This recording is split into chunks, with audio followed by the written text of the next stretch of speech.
porque yo no sé vosotras, pero yo tengo muchas ganas de oír a Paloma, y además que es que le voy a dar paso, pero rapidito, porque como ya hemos hecho esta mañana la presentación, ya me ha estirado algo de las orejas, quiero que acabe de estirarme y que acabe un poco de decirnos dónde fallamos y qué cosas tenemos para mejorar en la administración, que sin duda van a ser unas cuantas. Venga, gracias, Paloma. Pues muchas gracias. Necesito la presentación. Ya, vale, gracias. No soy nadie sin el PowerPoint. Bueno, muchas gracias por quedaros. La hora es complicadísima.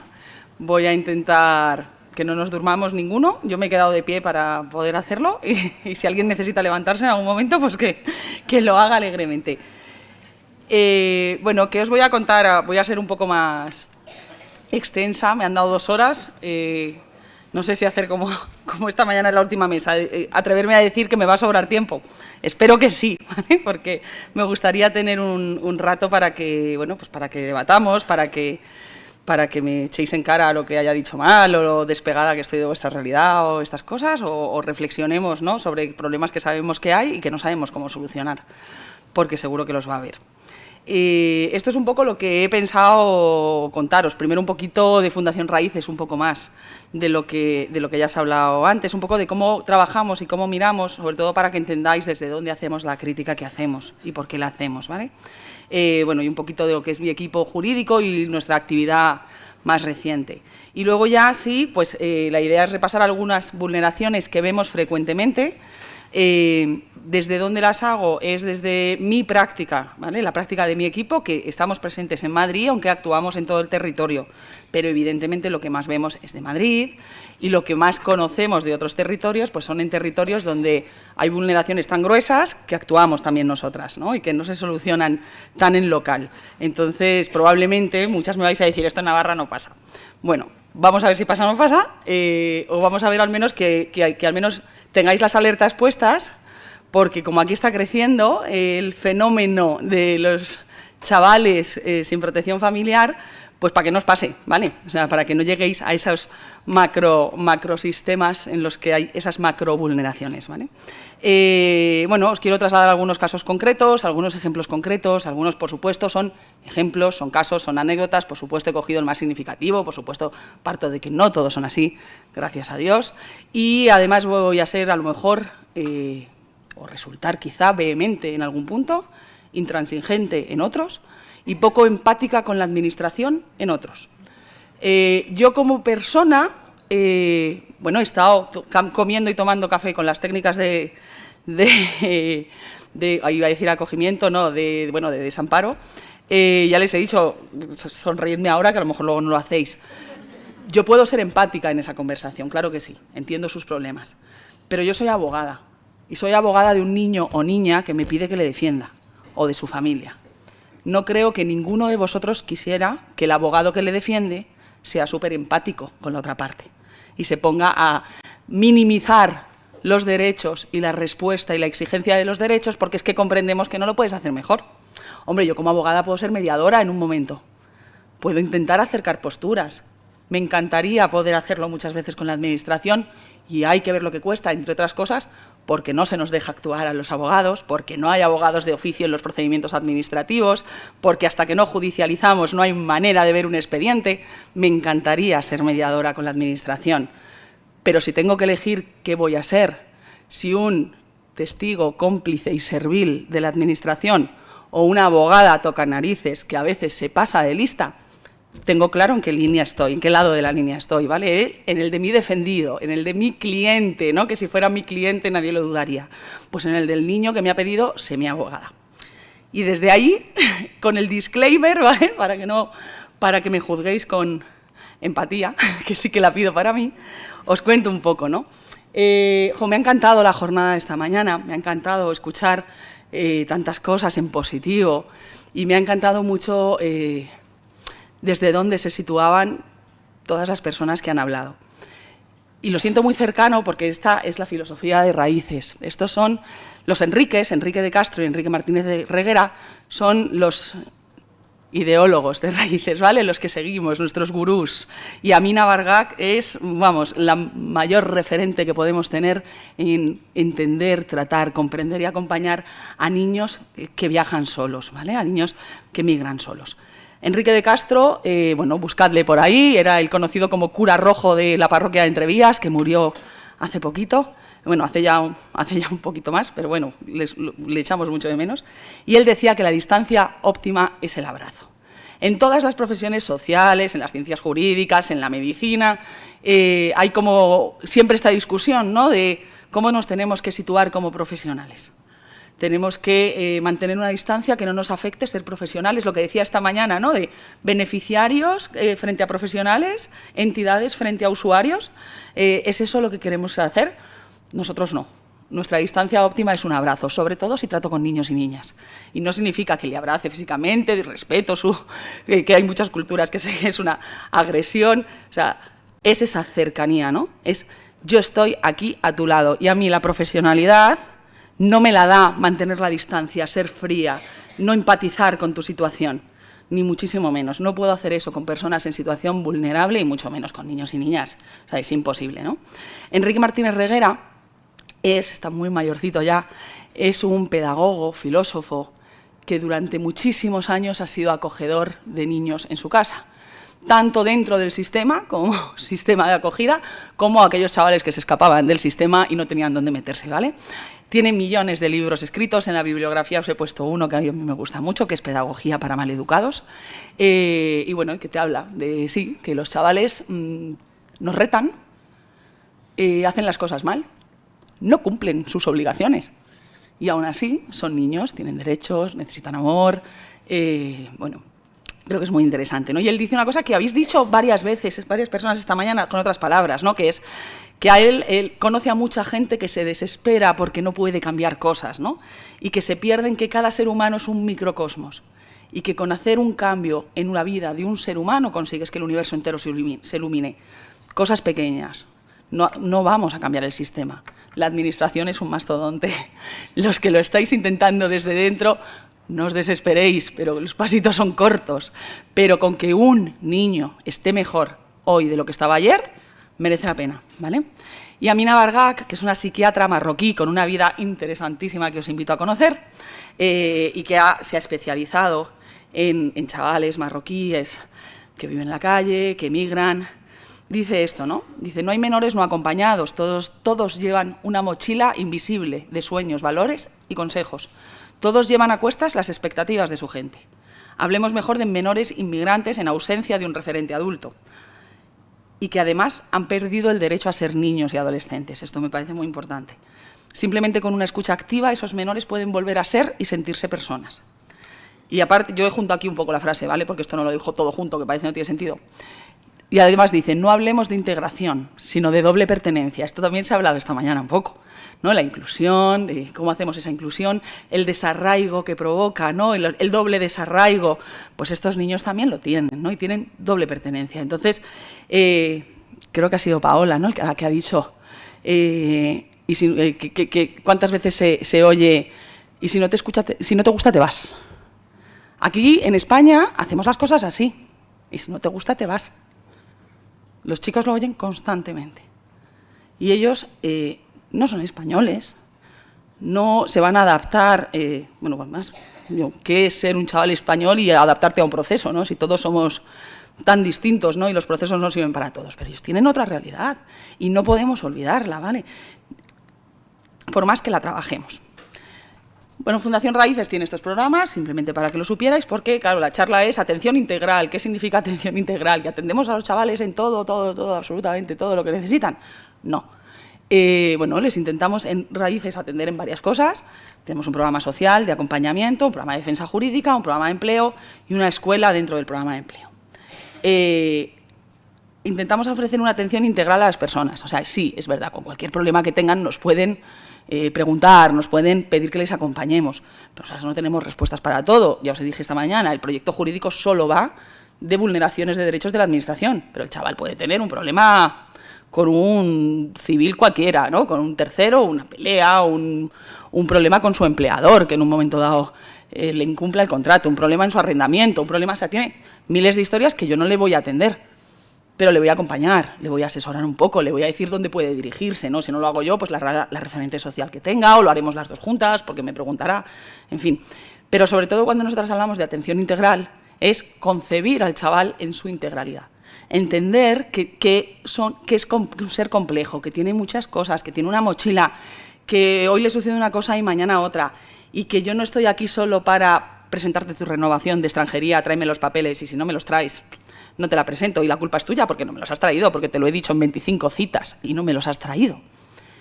Voy a intentar hablar más despacio porque creo que estoy siendo horrible para el intérprete y le pido disculpas. Me acabo de dar cuenta.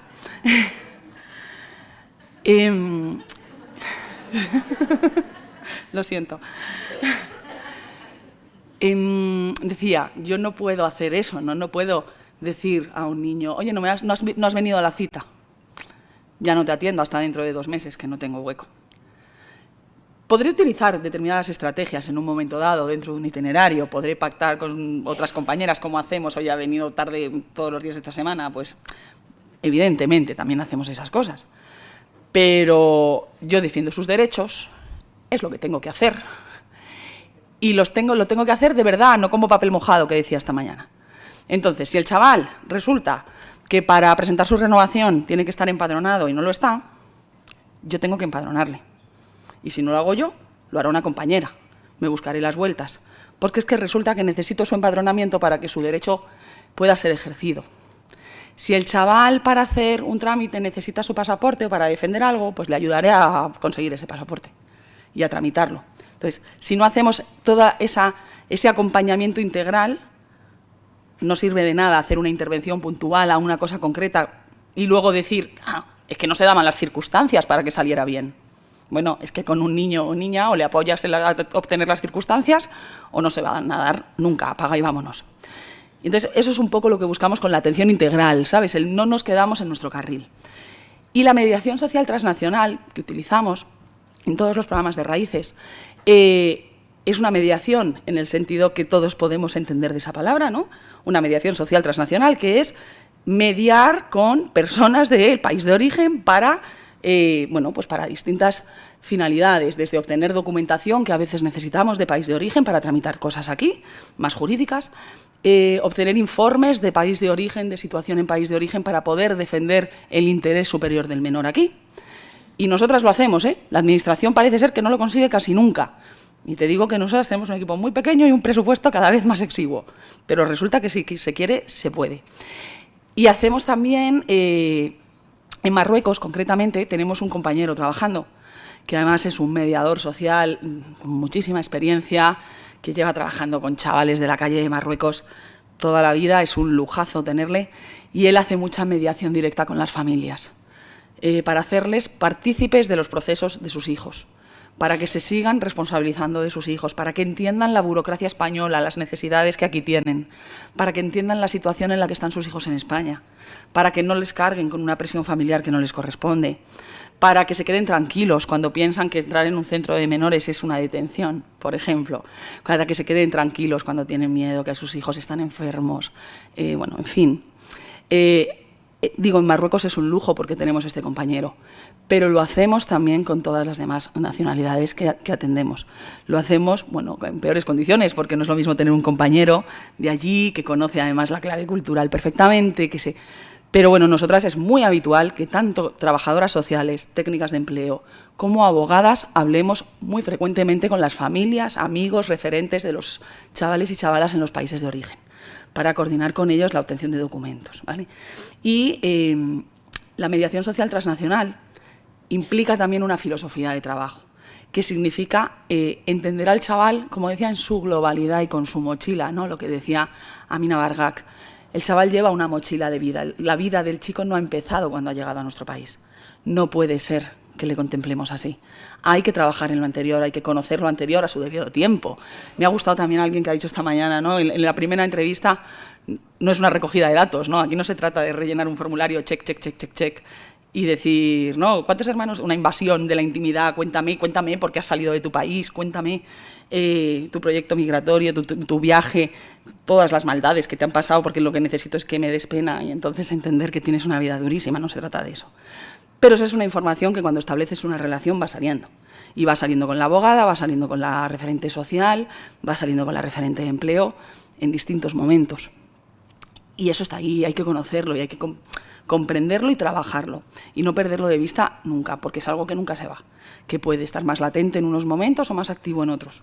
Pero ahí está, ¿no? Y retomar relaciones con las familias, trabajar con ellos es muy importante para un correcto desarrollo de un niño, niña o de un adolescente.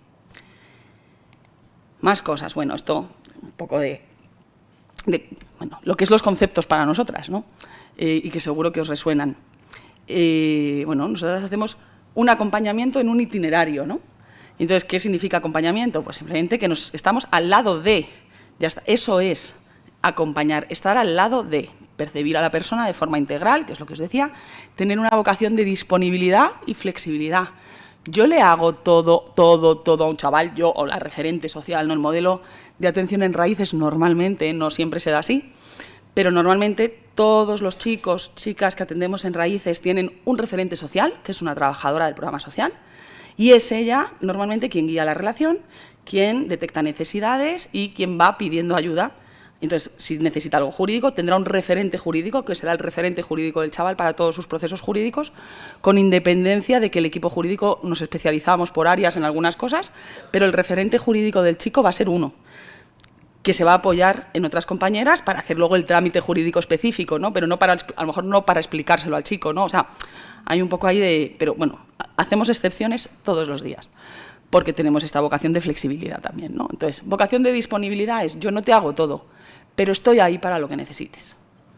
Y a lo mejor tú estás meses sin llamarme, pero de repente un día necesitas una cosa y me llamas.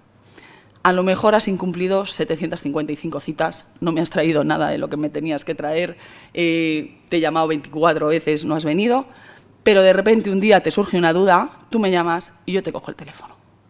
Y en función de la urgencia, pues te doy cita hoy, te la doy mañana, o te digo, mira, vas a esperar una semana porque, chico, hay otras cosas más urgentes ahora mismo y no te puedo atender. Pero esa vocación de ser disponible siempre está. Todos los chicos de Fundación Raíces, digo mayoritariamente chicos, y perdonadme porque mayoritariamente atendemos chicos, ¿vale? Luego veréis por sección, entonces me sale más chicos.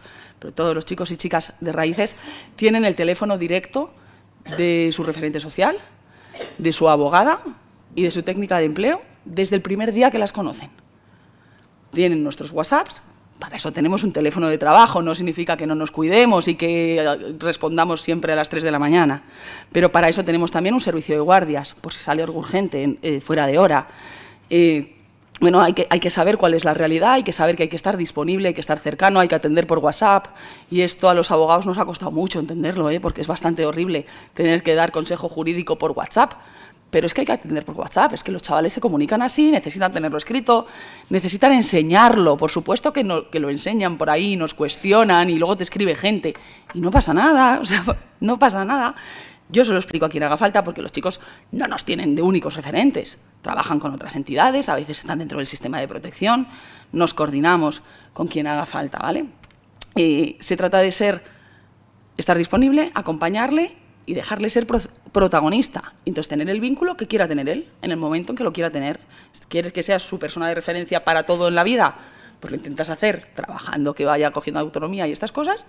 Pero si lo que quiere es tener su persona de referencia en Cruz Roja, voy a decir al tuntún, y que tú le apoyes en determinadas cosas, tampoco pasa nada. No tenemos ese ego, no tenemos ese afán de hacer trabajo de más. Nos coordinamos y ya está. Y el concepto que os he contado en realidad es la abogacía social. O sea, nosotros, lo que os decía, no somos abogados que me tenga que pedir cita tú, referente social, yo te la doy dentro de un mes, te escribo 3 cosas, yo hago el trámite, no te lo cuento, te digo que vayas al juzgado solo y ya me contarás. No hacemos eso. Un abogado así no tiene hueco en Fundación Raíces. Nos vamos con los chicos, nos vamos a los juzgados las veces que haga falta, les acompañamos a hacerse su pasaporte, les acompañamos a empadronarse, lo que haga falta, para darle el apoyo jurídico de verdad, para que sus derechos sean efectivos, porque si no, no sirve de nada.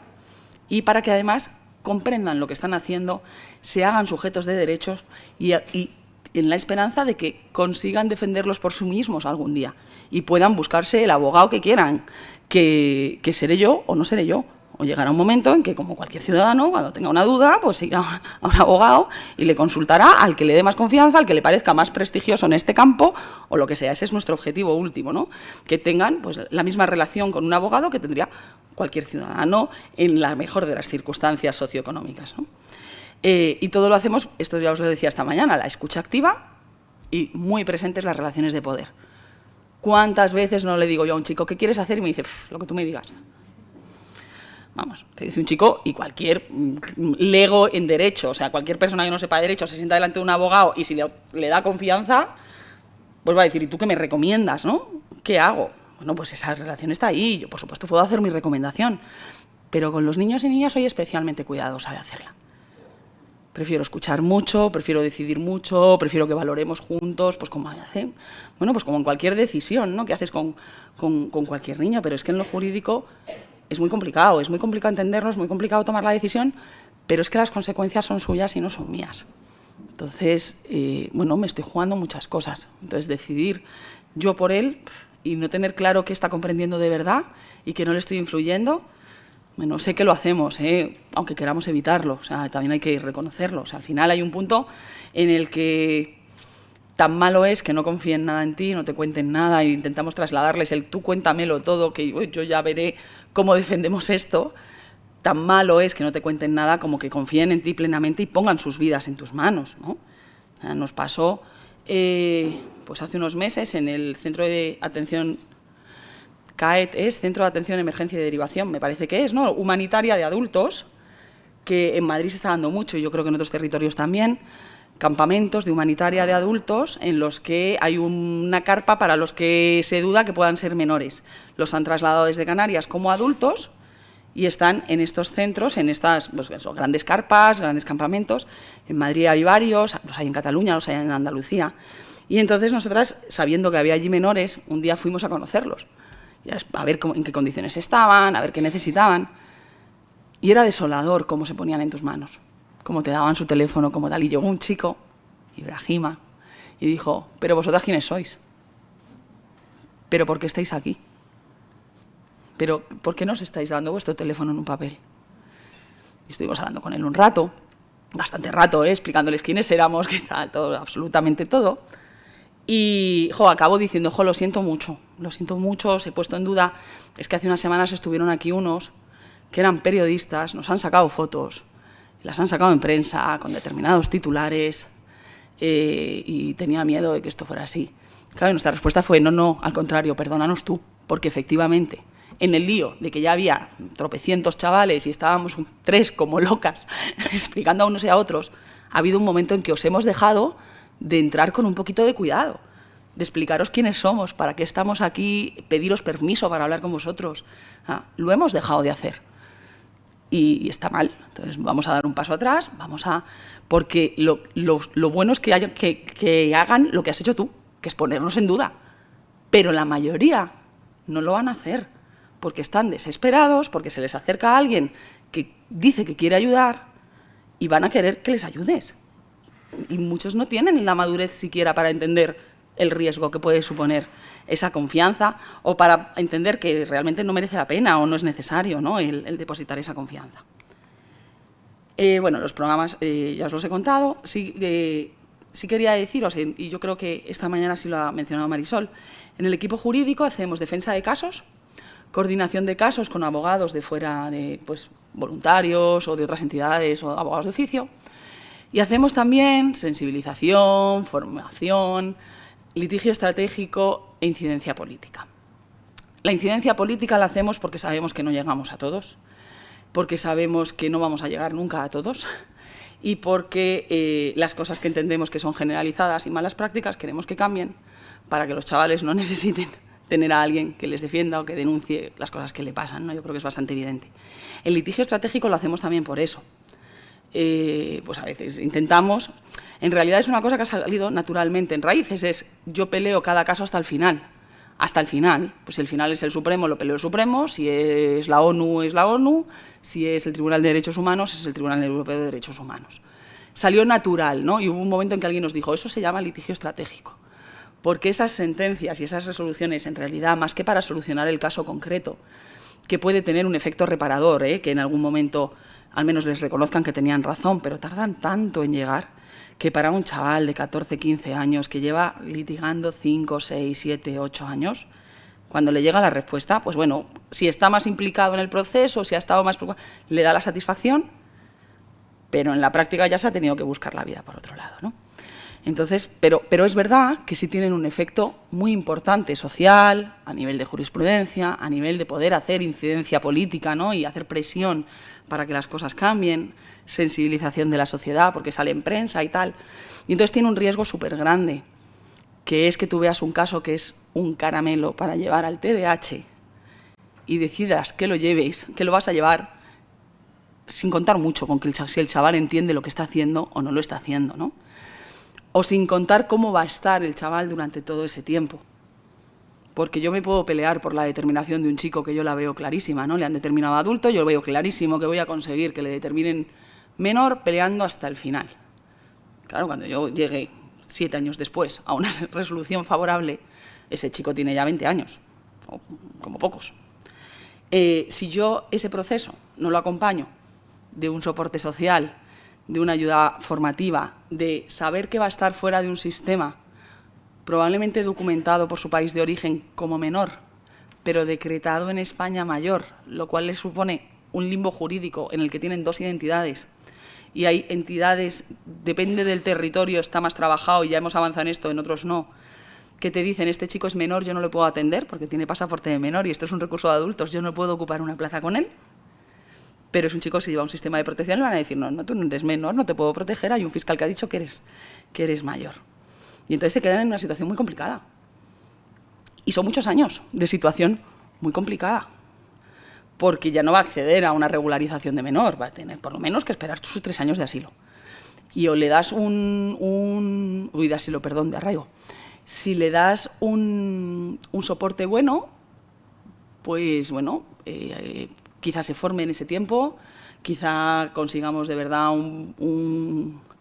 pues eso, un informe de integración bueno, porque tiene un buen sitio donde vivir, porque ha hecho sus cursos, ha hecho tal, y haga un arraigo y se lo saque y tenga su permiso de trabajo. Yo ahora mismo los tiempos en Navarra no sé cómo están para estas cosas, os lo confieso. En Madrid un arraigo está tardando 9 meses desde que lo presentas. Son 3 años mínimo de estancia, más 9 meses en el mejor de los casos hasta que te resuelven. Estamos hablando ya casi 4 años. Desde que... Entonces, sin ese buen soporte, ese chaval va a estar en las redes sin hogarismo y lo mejor que puede pasarle es que se meta en algún lío o que se meta en algún consumo. O sea, no es tan raro. Con lo cual ya, además, va a tener una mancha en su expediente que va a hacer que no se pueda regularizar ni siquiera por el arraigo. Entonces, hombre, las consecuencias son muy duras. Y entonces esto hay que trabajarlo en paralelo, con independencia de que tengas litigio o no, ¿no? Y hay que valorar muy bien si el litigio estratégico le va a hacer daño. Yo ahí sí lo tengo siempre clarísimo, y vamos, y en raíces todo el mundo, nunca un litigio estratégico, por buenísimo que sea, aunque tuviéramos asegurado que vamos a conseguir la sentencia y va a cambiar toda la normativa del país, está por delante del interés del chico. Entonces, bueno, pues si él no quiere, si lo quiere olvidar, si le hace daño, si le puede traer alguna consecuencia, nunca jamás, ¿vale? Entonces siempre está supeditado a eso. Bueno, estos son, simplemente os he puesto unos números para que vierais un poquito. Es la última memoria que he hecho de un proyecto que cerramos del proyecto jurídico, pero que lo cerramos por temas de subvenciones y esto en agosto. Y entonces, entre diciembre y agosto, en Fundación Raíces, equipo jurídico solo, ¿vale? No los demás equipos, atendimos a 412 chavales. Bueno, menores y jóvenes, ¿vale? De hecho, lo tenéis abajo, 132 menores de edad y 280 mayores de edad. En menores y jóvenes yo cuento siempre lo que dice el chaval y lo que pone en esa documentación de su país de origen, ¿vale?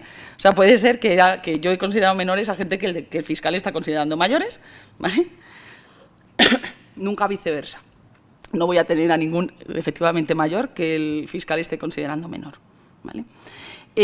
Como veis, el porcentaje de chicas es muy pequeño, ¿vale? Nos preocupa enormemente. Es verdad que chicas solas migran menos, pero sobre todo están mucho más invisibilizadas.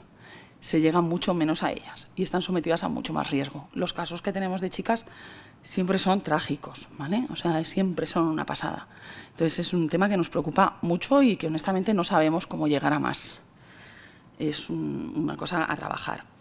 En cuanto a nacionalidades, bueno, simplemente no creo que sean más relevantes que nada, simplemente porque tenemos 23 diferentes y el 50% de marroquíes, ¿vale? Pero esto ha bajado mucho, o sea, antes era muy superior, antes teníamos un porcentaje de marroquíes en torno al 80%, ¿vale? Y en este proyecto, en este periodo temporal, es el primero en que ha bajado tantísimo, porque ha habido muchas llegadas de chavales de Senegal, de Gambia, principalmente de Senegal y de Gambia, también de Guinea, pero de Guinea siempre ha habido muchos, de Camerún y tal, venidos de Canarias, ¿vale? Muchísimos. Bueno, el marco normativo, no me voy a detener, que ya lo hemos hablado esta mañana, ya os he dicho, es súper garantista, es muy bonito sobre el papel y no tanto en la práctica. Sí que os he destacado aquí alguna otra norma que es interesante tener en cuenta si hablamos de chicos y chicas que llegan sin referente adulto, que es el artículo 35 de la Ley de Extranjería y los artículos 189 y siguiente de la Ley de Extranjería. Determinación de la edad, procedimientos de repatriación de menores, ¿vale? Están en estos artículos regulados. Y, bueno, y luego las normas específicas de regulación de derechos, que no las hemos mencionado, pero cada una tiene lo suyo, ¿no? En la de educación, pues influye en la infancia, en la de, yo qué sé, en la del deporte que he puesto aquí, pues influye en la infancia, y en la infancia migrada especialmente, que tenemos ahí una batalla de las referencias de la ley del deporte a la regularización, o sea, a los migrantes regulares o no. Bueno, y aquí que tenemos dos lógicas enfrentadas que no podemos perder de vista. La protección de la infancia frente a la protección de las fronteras. Y, bueno, pues lamentablemente, según mi experiencia, suele ganar la protección de las fronteras. ¿Y por qué lo digo así tan atrevidamente? Pues porque Fundación Raíces crea su proyecto de defensa jurídica en principios de los años 2000, porque detecta que se están repatriando menores sin abogado y sin resolución administrativa.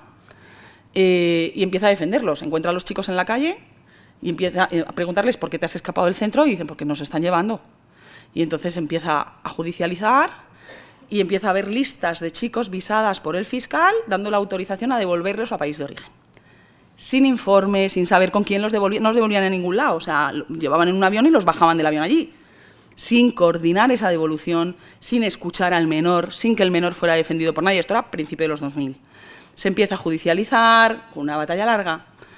2008 el Tribunal Constitucional se pronuncia a este respecto, diciendo que es vulnerador de derechos y que no se puede aplicar una medida así sin que el niño al menos tenga un abogado y sea oído, se le dé una resolución por escrito, pueda recurrirla y se valore su interés superior.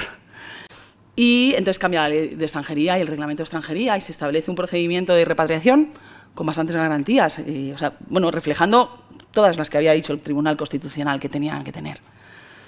Bueno, pues esto cambia en 2009, la reforma del Reglamento de Extranjería. Y, curiosamente, en el 2009 empezamos a conocer los primeros casos de determinación de la edad. Entonces, ya no son niños a los que repatriamos, ahora son adultos que se hacen pasar por niños.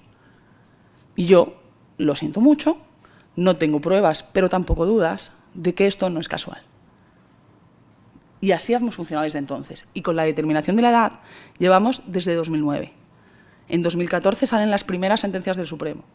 España ha sido condenada ya, creo que son en total 17 veces por este tema, por Naciones Unidas.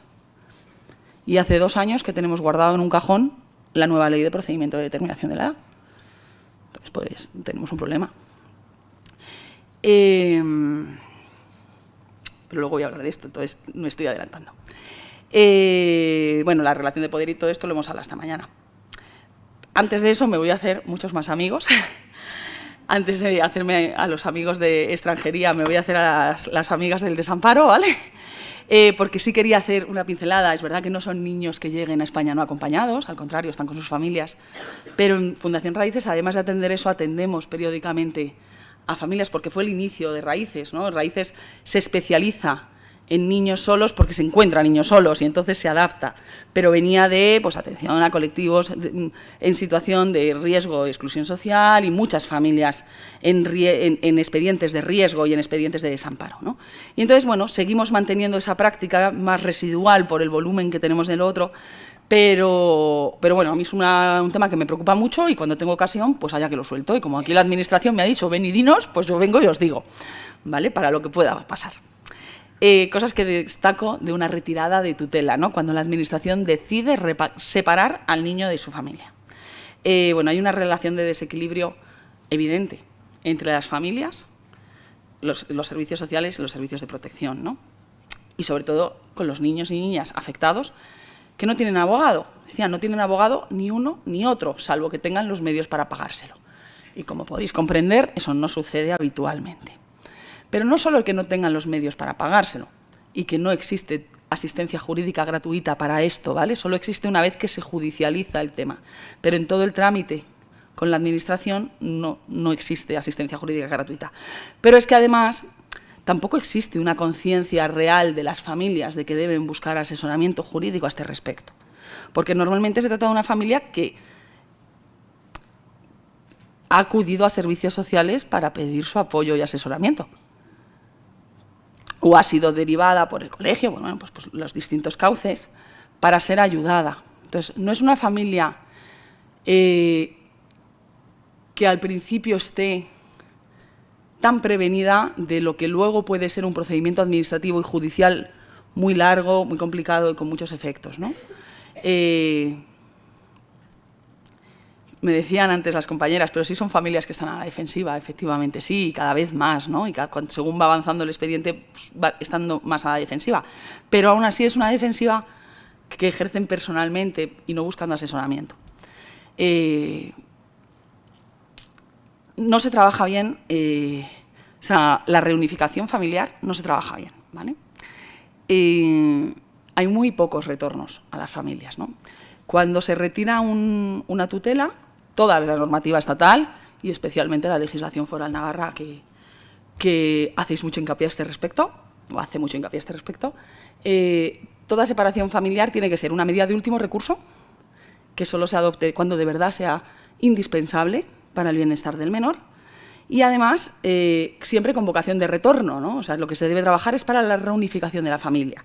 Bueno, pues yo tengo unos datos que me han gustado mucho, que ya me discutiréis, según el informe del Defensor del Pueblo de Navarra de 2023, al que yo me tengo que creer, ¿vale? Entre otras cosas, porque son los datos públicos que tenemos. Pues saquemos otros datos y analicémoslo, pero como tenemos estos, desde el año 2018 hasta 2023, la media dentro del total de familias y niños en expedientes de riesgo, con medidas de protección o en el, digamos, en el ámbito, ¿no?, de la protección del estudio del caso, entre un 40 y un 48%, depende del año, entre un 43 y un 48%, han acabado en separación familiar. Entonces, si de todas las medidas, casi el 50% van a separación familiar, ¿de verdad es el último recurso en el 50% de los casos? ¿O es que faltan medidas de prevención y de apoyo a las familias para no llegar a ese punto? A lo mejor hay que invertir un poquito más por ahí y trabajar un poco más por ahí porque el número es muy alto y desde 2018 no ha bajado. Pues a lo mejor ahí no es... De hecho, el Defensor del Pueblo recomienda reforzar esta intervención, ¿vale? En cuanto a la remoción del desamparo, no tengo los datos de 2023 porque no están en el Defensor, en el informe del Defensor de 2023, pero sí que refleja que van subiendo, ¿vale? Se van consiguiendo más retornos. Pero aún así, aun considerando esa tendencia alcista, en los últimos, desde 2019 hasta ahora, los últimos 5 años, ha estado entre un 15 y un 25% de los casos de chavales y chavalas retirados de su familia que han vuelto, que el expediente ha terminado con retorno a la familia. Entre un 15 y un 25% cuando es la prioridad máxima del trabajo en el sistema de protección. A mí me parece bajo.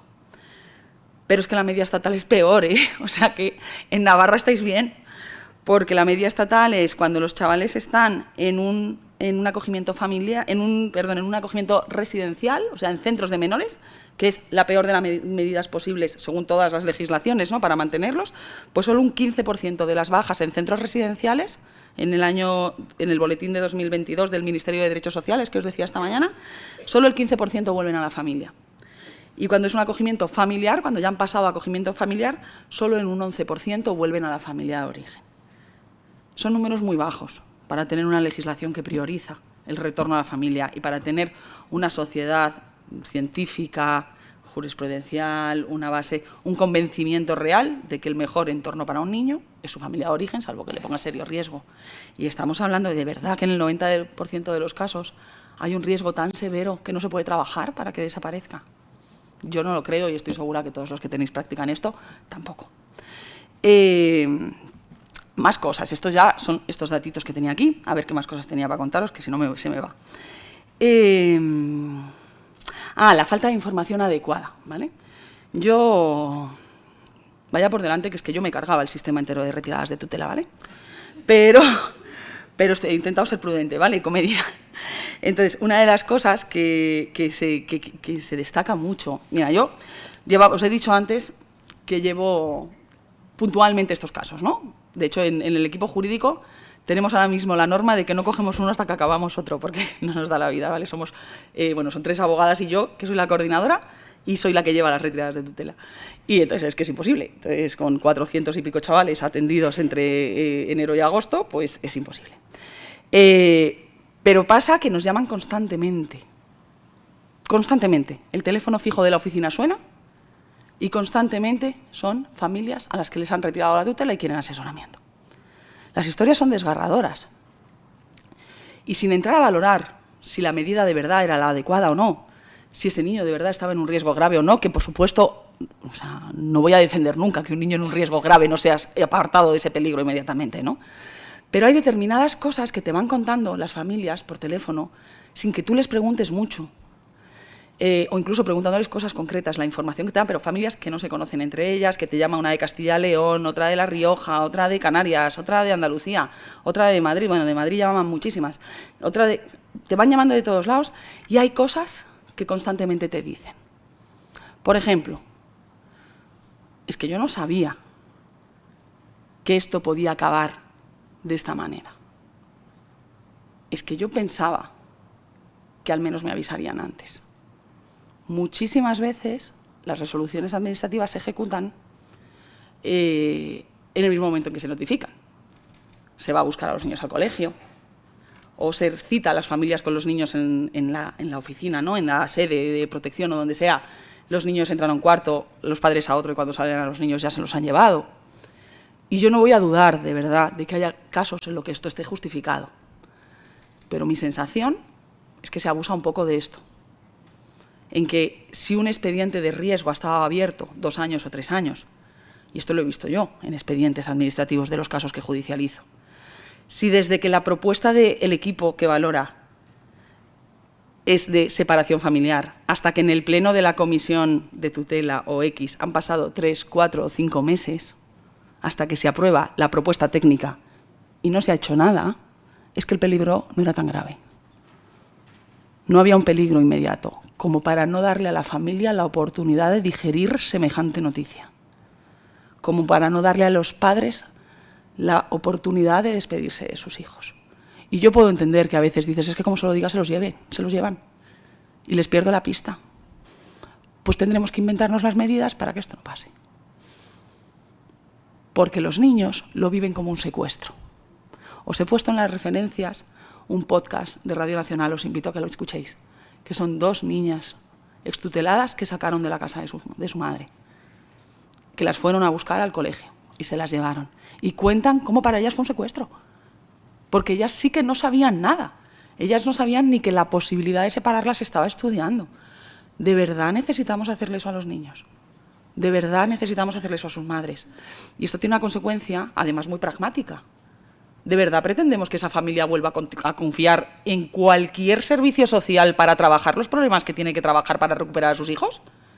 Vamos, ¿me lo hacéis a mí? Os quemo el chiringuito. Es que os lo quemo. Es que es así. ¿Cómo no lo van a hacer?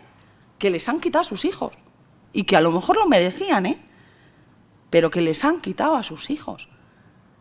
Tenemos que trabajar un sistema en el que restablezcamos la confianza con esa familia. Después de esto, es imposible. ¿Cómo no vamos a tener solo un 10% de retornos al hogar familiar? Es imposible. Esa es una de las cosas concretas que nos cuentan. Otras cosas concretas que nos cuentan por todo el territorio, que no tienen muy claro qué objetivos tienen que cumplir. Que un día les dicen uno, que otro día le dicen otro, que cuando cumplen ese no vale, que no lo tienen escrito en ningún lado, que nadie les ha asesorado, que ellos han firmado lo que les han puesto delante y no les han dado copia, que van a las entrevistas, hacen una comparecencia, se la leen deprisa y corriendo, no entienden nada, firman y no saben lo que han firmado. Porque no tienen abogado. Los abogados con los que comentamos estos casos de distintos lados del territorio, no conozco un abogado que tenga una relación directa y flexible con los equipos de valoración de estas cosas, para ver casos concretos, para que me enseñes el expediente. No, es que el expediente es protegido porque tiene datos muy sensibles del menor. Ya, coño, pero soy abogado, tengo deber de confidencialidad, no lo puedo ver. Que a lo mejor te sirvo para trabajar con la familia, para explicarle esto, para explicarle dónde está y cuáles son sus opciones, para ayudarle a conseguir cumplir esas opciones. Las familias muchas veces no entienden nada y los niños la mayoría de las veces tampoco. Y ahí os quería destacar este informe de la plataforma de infancia, que también os lo he puesto en las referencias, ¿vale? Que me parece súper interesante. La plataforma de organizaciones de infancia, no sé si la conocéis, es estatal, agrupa 70 organizaciones que trabajan con infancia, muchas de las cuales gestionan centros y pisos residenciales, de acogimiento residencial. Y entonces hicieron este informe en diciembre de 2023, después de lanzar un cuestionario a través de todas las entidades que colaboran en la plataforma, respecto a qué cosas les preocupaban a los chavales y chavalas que vivían dentro de los centros. Si no me equivoco, y estoy hablando de memoria, hicieron después, creo que luego hicieron grupos de, o sea, después de un cuestionario y una encuesta como más generalizada, seleccionaron algunos temas que eran de los que más les preocupaban, muchísimos, es bastante largo el informe, y hicieron grupos de trabajo en, creo que son 4 territorios distintos, con unos 50 niños y niñas, y si no me equivoco, de entre, voy a decir entre 5 y 17 años, pero igual 5 y 17 años era el cuestionario, y los grupos de trabajo son de 10 a 17, no me acuerdo, ¿vale? Y bueno, y ahí van destacando, ¿no?, qué cosas les preocupan a los chavales. Y a este respecto, pues una de las cosas dice, ¿no?, las niñas y los niños demandan que, antes del traslado a un centro residencial, una persona esté encargada de explicarles las razones por las que van a ser separados y separadas de sus familias. La mayoría se queja de que la decisión de traslado al centro se tomó de manera abrupta, que nadie les explicó los motivos del ingreso en el centro y que a día de hoy no saben las razones exactas de por qué no pueden estar con sus familias. Asimismo, varios y varias mencionan la importancia que también tiene el avisar apropiadamente a las familias. Y es que les hacemos daño a los niños con esta práctica. Entonces, que lo hagan las familias, pero que llegue la administración y lo agrave todavía más, no tiene mucho sentido, ¿no? En el informe Encuentro Nuestra Voz, este está en el informe del Defensor del Pueblo, de Navarra, de diciembre, ¿vale? Las Defensorías del Pueblo hicieron también unos encuentros con niños y niñas tutelados. Hicieron unas dinámicas de trabajo sobre las cuestiones que les preocupaban. Y en este informe se hace el resumen y las propuestas que hacen los propios niños. Y a este respecto, informar al niño, niña, adolescente de lo que sucede en todo momento y hacer procedimientos más amigables para niños y familias. Decían antes, ¿no?, que es amigable sin tanto papel. Y entonces a mí me da un poco de miedo, ¿vale? Efectivamente es más amigable sin tanto papel, no tengo ninguna duda. Pero cuando la familia sale de ahí sin una copia de los papeles que luego sí va a hacer el trabajador, estamos poniendo en riesgo la garantía de derechos. Y simplemente es que pensadlo vosotros, ¿no? Imaginad que os hace una inspección a Hacienda y os dice, venid aquí, que te voy a revisar lo que has cobrado desde el mismo día en que empezaste a trabajar, tráeme todos tus papeles, tú vas ahí, le das, vamos, le enseñas hasta el alma, y cuando sales te dice, bueno, vamos a ir trabajándolo, estará todo solucionado. ¿Me puede dar una copia sellada de que he presentado estos papeles aquí? Para que quede claro que los he presentado. No, es que estos son datos económicos confidenciales, no te los voy a dar. ¿Puedo venir a la reunión con el técnico de Inspección de Hacienda con un abogado que me explique lo que usted me está contando? No, es que un abogado no puede estar presente aquí. En muchos casos puedo tener un intérprete porque soy extranjero, no entiendo lo que me está diciendo, no entiendo el sistema español y no sé qué me está requiriendo. Bueno, es que servicios de intérprete solo pueden venir los que son oficiales y no tenemos ninguno disponible. Entonces, si quieres esperar a un intérprete, vamos a tener que esperar 4 meses a tener cita con él. Y entonces, pues tu procedimiento se va a retrasar un montón y mientras tanto te voy a ir cobrando intereses. Y dices, bueno, pues nada, hago lo que usted quiera, firmo lo que usted quiera, pero al menos me podré llevar una copia de esto, ¿no?, cuando me vaya, para que sepa por qué me van a empapelar, para enseñárselo a un abogado, por si quiero recurrir. No, ya te la mandaremos. Entonces llego, te quito el dinero de la cuenta, luego ya te mando la resolución y tú te buscas un abogado, hombre, que tienes 2 meses para recurrirlo.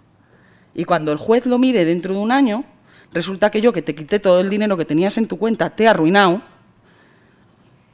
pero obvio que sí, que ya te lo devolveré con intereses. 1 año y pico después, ¿eh? Por ejemplo, ¿no? Por poner un ejemplo absurdo, pues es que eso hacemos con los niños, en cosas que son mucho más graves. Entonces, bueno, creo que hay que darle una vuelta, ¿no? Hay muy pocas impugnaciones judiciales y no es porque las familias estén de acuerdo con la situación. Hay muy pocas, ¿eh? De 11.000 retiradas de tutela, a lo mejor hay 1.000 impugnaciones. Y eso está en el boletín estadístico. No, perdón, en la memoria de Fiscalía del último año está reflejado. Del orden de eso, de por cada 11.000, vamos, de 11.000 retiradas de tutela el último año, solo 1.000 impugnaciones. Yo no me creo que solo haya 1.000 familias que no estuvieran de acuerdo con la resolución. No que tengan razón, ojo, que yo no estoy diciendo si tienen razón, no, digo que no estén de acuerdo, ¿no?, y que tengan el derecho a la pataleta, aunque sea, ¿no? No son accesibles. La gente no entiende que lo puede recurrir. Muchas veces nos dicen, es que a mí me han dicho que, hombre, que no me preocupe, que me los han quitado, pero que voy a trabajar con ellos y nada, en unos meses seguro que solucionamos y esto va para adelante. Pero claro, y esto sí que es grave, ¿vale? Yo no voy a decir que sea generalizado, pero no me lo han contado ni una vez ni dos, me lo han contado más veces. Es que me han dicho que si lo meto en los juzgados, que tenga ojo, porque los juzgados tardan un montón, y que si el tema está en los juzgados, ellos ya no pueden hacer nada, hasta que no resuelva el juez.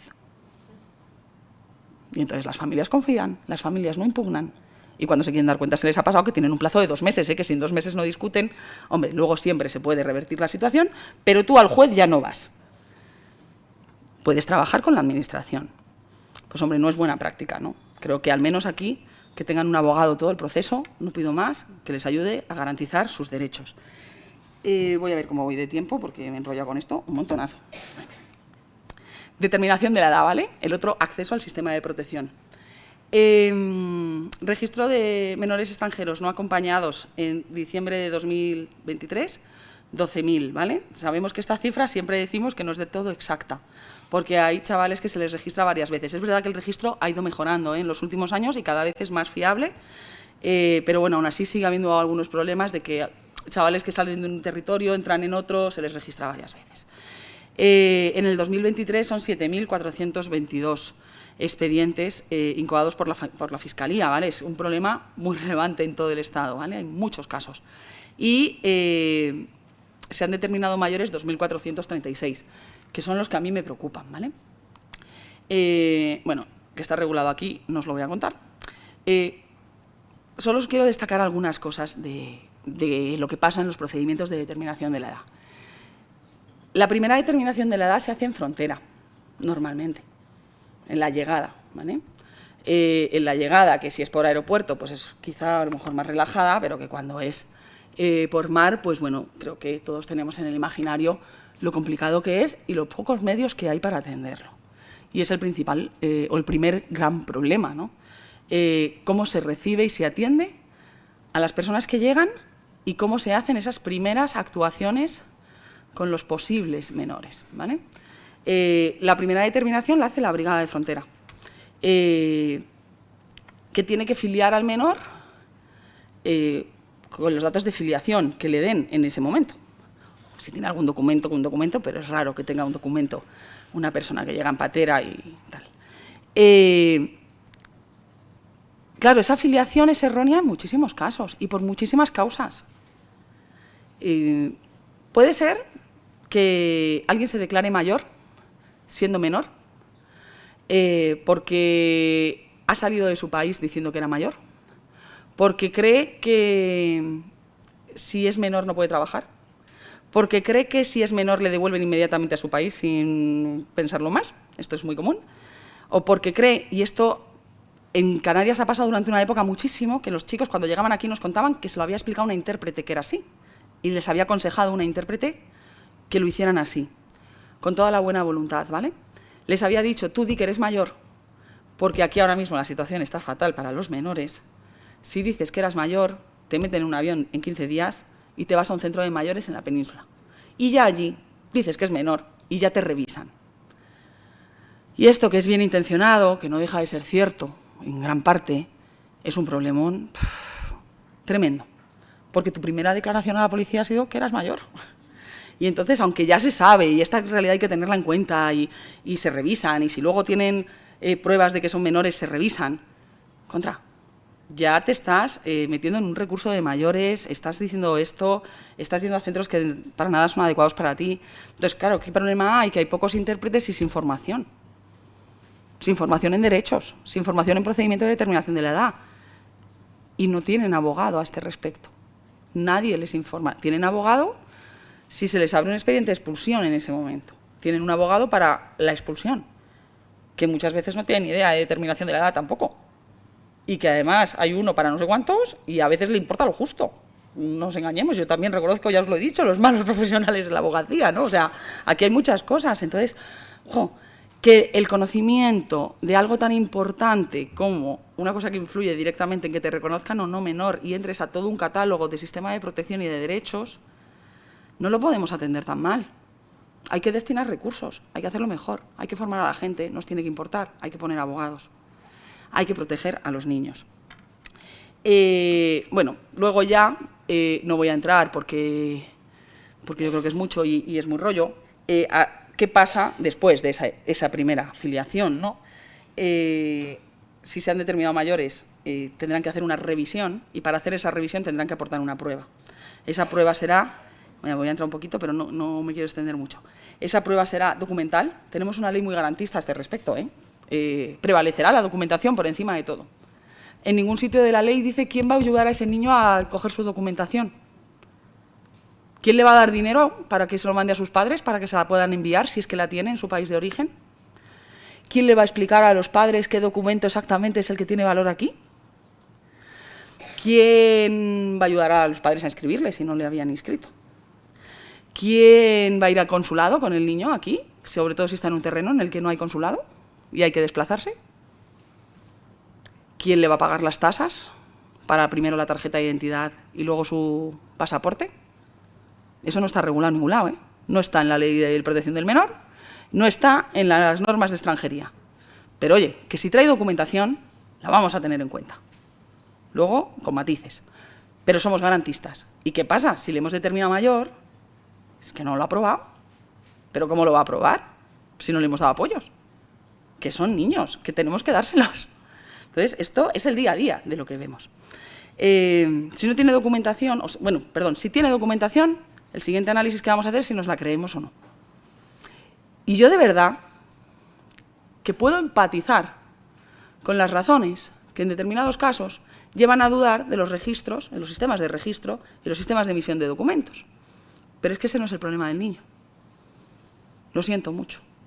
Es que si yo mañana me voy a Estados Unidos y me dicen que en España registramos fatal porque se ha puesto de moda el parto en casa y el certificado me lo hace la matrona y que no se lo creen, a ver cómo les demuestro yo otra cosa. Porque yo tengo mi certificado de nacimiento y mi pasaporte, mi DNI. Si me dicen, no me creo, tu primer certificado de nacimiento no me lo creo. Tu primer acta, porque esto te lo hizo una matrona que te atendió en casa y que esto pasa. O has nacido en el entorno rural y has ido 3 días después al médico. O sea, es que esto pasa en España, no es tan raro. Y entonces no me lo creo, y entonces como tu certificado de nacimiento inicial lo han hecho por el acta que llevaste, hecha por la matrona. Tu DNI lo han hecho por tu certificado de nacimiento. Y tu pasaporte lo han hecho por tu DNI, por tu certificado de nacimiento, no me creo ninguno de los 3 documentos. Por mucho que digo que, oye, que son auténticos, no los has falsificado, no los has manipulado, no están rotos, no has pegado nada encima. Por mucho que te has ido a tu embajada de España en Nueva York y te han dicho que es verdadero tu pasaporte. Pero es que no me fío de lo que pone dentro. Vale, pues no te fíes, pero me has dejado en la calle, por muy pequeño que seas. Y eso está pasando cada vez más. Bueno, pasa cíclicamente y ahora está pasando muchísimo, en concreto, con Gambia.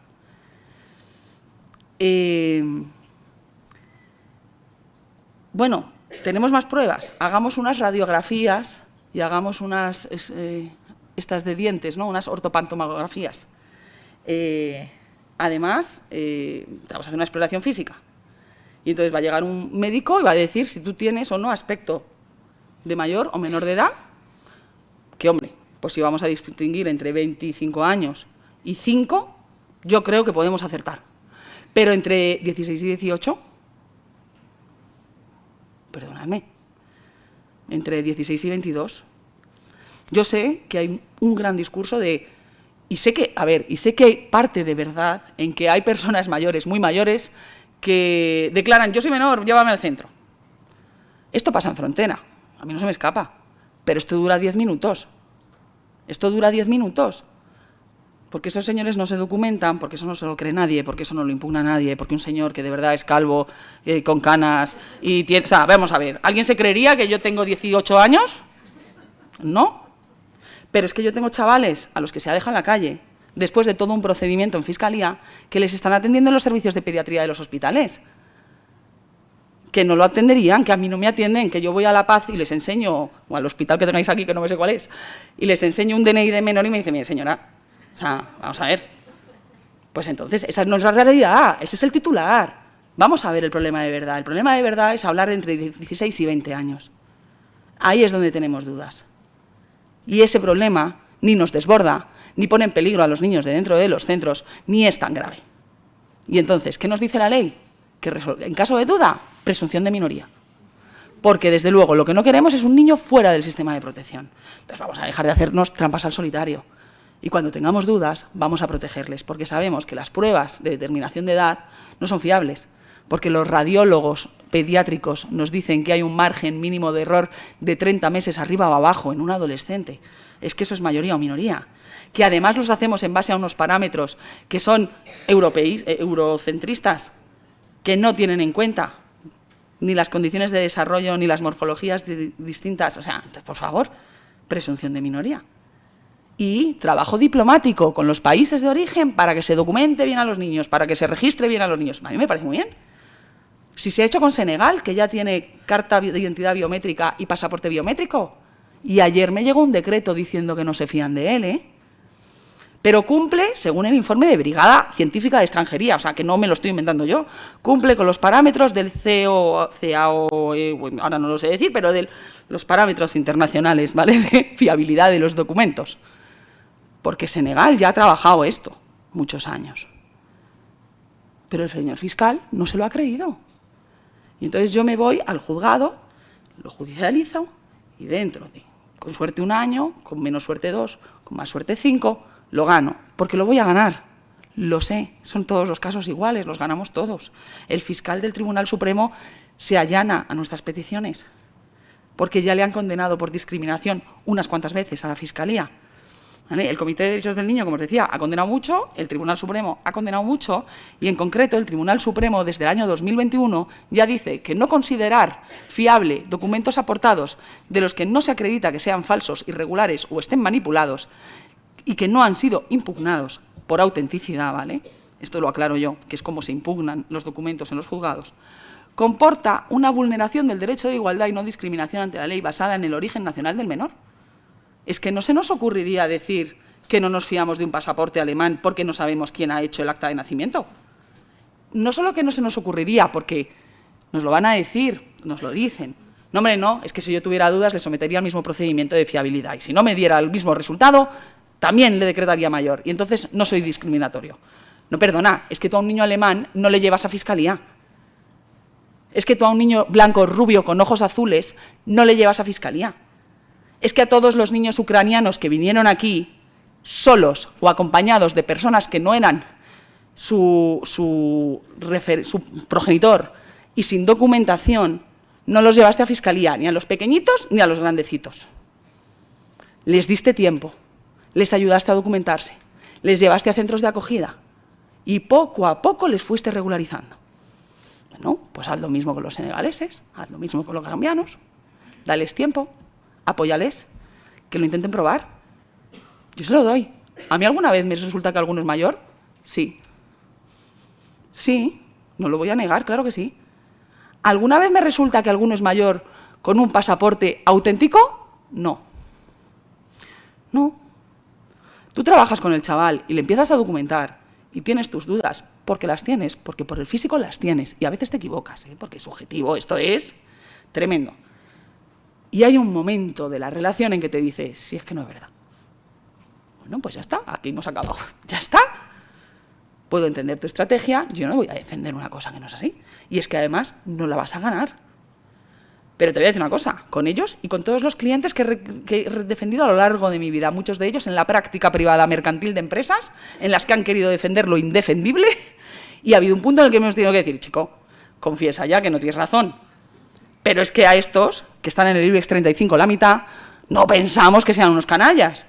Pero un chaval que resulta que está en la calle, que tiene 20 años, que intenta, no teniendo una vía legal para migrar, intenta mejorar su condición de vida, pues mira, chico, yo de todas maneras a los pies de los caballos no le voy a poner, por supuesto no voy a hacer una defensa de una cosa que no es cierta, por supuesto no voy a contribuir jamás en manipular un documento, no voy a defender semejante cosa, pero bueno, ya está, no me voy a rasgar las vestiduras tampoco, y no son tantos, y no es verdad que vendan pasaportes, ¿sabes? Que lo siento, no es verdad, estoy en ello todos los santos días, y de hecho no es verdad, y cada vez que judicializamos, ganamos. Y es por algo. Y hay unos números que os quiero enseñar, y ya voy a acabar con esto, de la determinación de la edad, porque me parecen muy significativos para ver esto. Todos estos números que pongo aquí son de chavales que Fiscalía les ha determinado mayor de edad y que la propia Fiscalía, los de arriba no, los que digo Supremo no, los de más abajo, todos son que la propia Fiscalía ha revisado su decreto. Solo con apoyar al chaval en documentarse. Solo con asesorarle para que haga una entrevista con el fiscal, para que explique su historia de vida, solo intentando comprender un poco su realidad, porque sus documentos quizá no son los más habituales. Quiero decir, trabajo de asesoramiento, trabajo de apoyo y acompañamiento y petición de revisión a Fiscalía. Y resulta que en 2021, que tuvimos muchos menos casos, 21 niños les reconocieron sin tener que ir al juez, ¿vale? Simplemente con esto. En 2022, 24. En 2023, 42. En este periodo, entre diciembre del 23 y agosto del 24, que hemos tramitado o empezado 114 procedimientos de cómo ha sido la llegada, que en junio tuvimos que tomar la decisión de cerrar la puerta y no coger más casos, porque no éramos capaces de atenderlos, ¿vale? O sea que estos números, aunque son hasta agosto, en realidad son casos hasta junio. 26 revisados ya en agosto. 53 continuaban, ¿vale? O sea, que no es que 53 desestimados, ¿vale? Y desfavorables 16 y 7 ya los habíamos judicializado en esta fecha, otros los hemos judicializado después. Y 69 menores que hemos encontrado en la calle ya han entrado al centro de protección.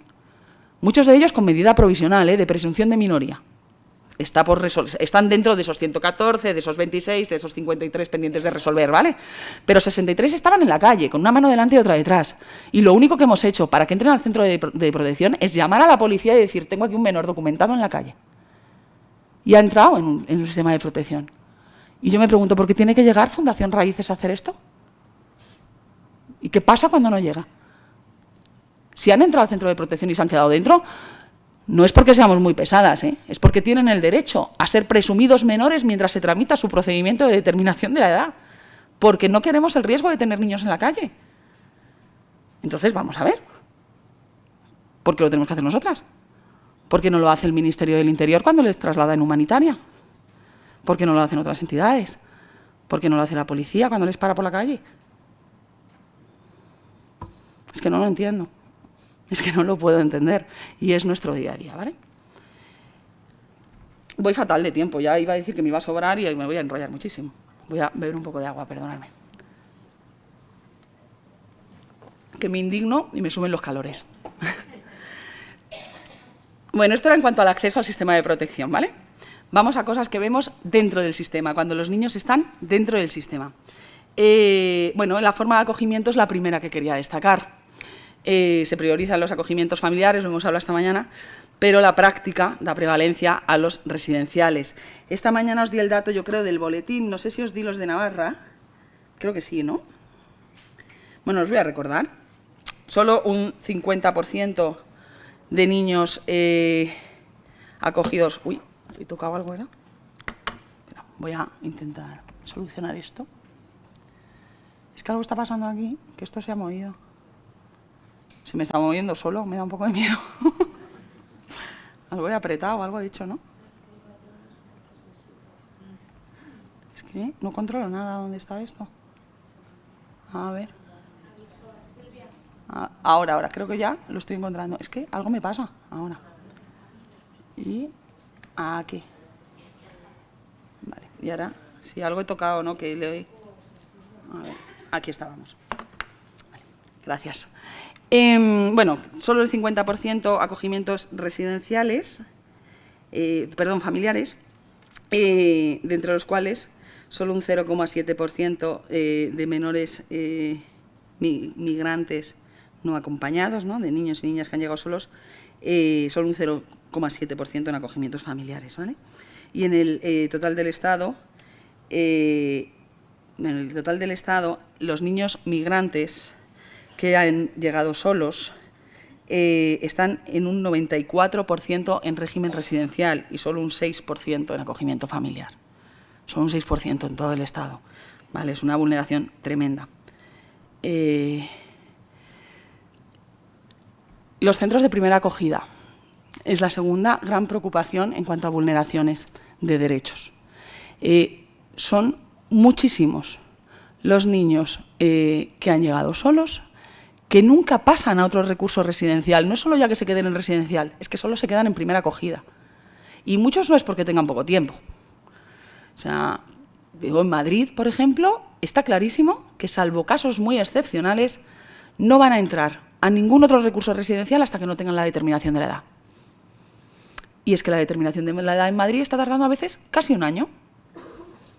Entonces tenemos a chavales que les damos techo y comida porque no nos queda más remedio, no hacemos nada más con ellos, porque están en un centro de primera acogida. Creo que aquí, ahora mismo, tenéis un centro de primera acogida un poco sobrepasado. Ponedle atención. Hay un plan de abrir nuevos recursos y de que no esté saturado ese centro de primera acogida, pero ponedle atención, porque de verdad un centro de primera acogida que encima está sobrepasado es una máquina de triturar niños. Salen destrozados de ahí, salen absolutamente desmotivados, pierden toda la confianza en los trabajadores, pierden todo, pierden el tiempo, se escapan de los centros, se pasan el día en la calle, caen en consumos. Entonces, de verdad, es una trituradora de chavales. En cuanto a las deficiencias en la atención en los centros residenciales, yo me había traído... Joder, me acabo de dar cuenta que quería haberos contado una cosa que no os he contado, pues ya no lo voy a contar, porque ya he pasado de los problemitas de la ley, pero no, si luego me sobra tiempo al final os lo cuento. De los problemas de las deficiencias de los centros residenciales, este informe del APOI, el que os he dicho antes, bueno, tiene muchísimas, ¿vale? Hay algunos súper interesantes que yo creo que está bien ver, porque algunos realmente son cosas muy sencillitas de solucionar, creo yo. Es simplemente cambiar la mirada, entender la situación de los chicos y chicas, ¿no? Por ejemplo, la limitación que tienen para poder tener un ocio normal con sus amigos del colegio. Porque es que en un centro residencial, para salir, o en determinados centros residenciales al menos, para salir, tienen que avisar a los educadores con 2 días de antelación, para que lo dejen reflejado, para que todos los equipos de coordinación lo sepan, para que el que vaya a estar en turno ese día sepa que se le ha autorizado. Claro, una chavala de 14, 15 años, el plan del viernes por la tarde se habla en el cole el viernes por la mañana. Si tengo que avisar con 2 días, me lo pierdo siempre. Entonces, la imposibilidad de invitar nunca a los chavales a su casa, a los amigos del cole. Es que también quieren enseñar su cuarto, también quieren enseñar sus cosas, pero no puede entrar gente ajena al centro. Supongo que esto también dependerá un poco del piso en el que estén y tal, pero son cosas que aquí dicen los niños, ¿no? Y que te sorprenden por lo simples, ¿no? Que no hace falta que sea una macro violación de derechos, para que sea una violación de derechos y sobre todo sea una violación del buen trato, ¿no? De poder mejorar las cosas. Hacen propuestas de mejora en el estado físico del centro. Quieren tener espacio para poder estar solos de vez en cuando, para poder elegir cuándo estar solos, que no todo su día esté programado, que puedan tener un mal día y no apetecerles hablar con nadie. Eso me parece súper interesante. Bueno, este es demencial. Quiero pensar que en Navarra no pasa, pero no lo sé. Evitar la presencia de guardas de seguridad dentro de los centros y residencias de protección, porque nadie queremos tener guardias de seguridad en nuestra casa, sobre todo cuando el objeto peligroso somos nosotros y no los que están fuera, ¿vale? Entonces, pues hombre, que sean casas en vez de cárceles, a lo mejor está bien, ¿vale? En cuanto a la normativa de los centros. Ah, mira, y esto me iba a enganchar para poder contaros la cosa de la ley que quería contaros. Qué bien. La normativa de los centros, bueno, sí es más o menos conocida por los chicos, a veces es más accesible, a veces menos, a veces la entienden más o a veces la entienden menos, pero la sienten como absolutamente no participada. No pueden decidir nada. Muchas veces no pueden decidir ni lo que van a ser el menú de la semana que viene. Entonces, de verdad no podemos ni hacer la lista de la compra juntos. De verdad no podemos pactar. Yo imagino que habrá pisos en que sí, pero, y que esto será más un problema. Quiero pensar, porque es la esperanza que me queda, que esto sea un problema de los centros más grandes, ¿no? Desde luego es un problema de los centros de primera acogida, no tengo ninguna duda, porque además eso sí lo conozco de primera mano. Las normativas, los sistemas motivacionales, que son sistemas sancionadores. No sé si, aquí a lo mejor no veo alguna cara rara, no sé si se dan o no. Yo lo suelto. Y si alguna vez los veis, cuestionarlo. Estos sistemas de te voy dando puntos según cumples cosas, te los voy quitando si no los cumples. A veces más arbitrario, a veces menos. Hay centros que lo tienen súper regulado.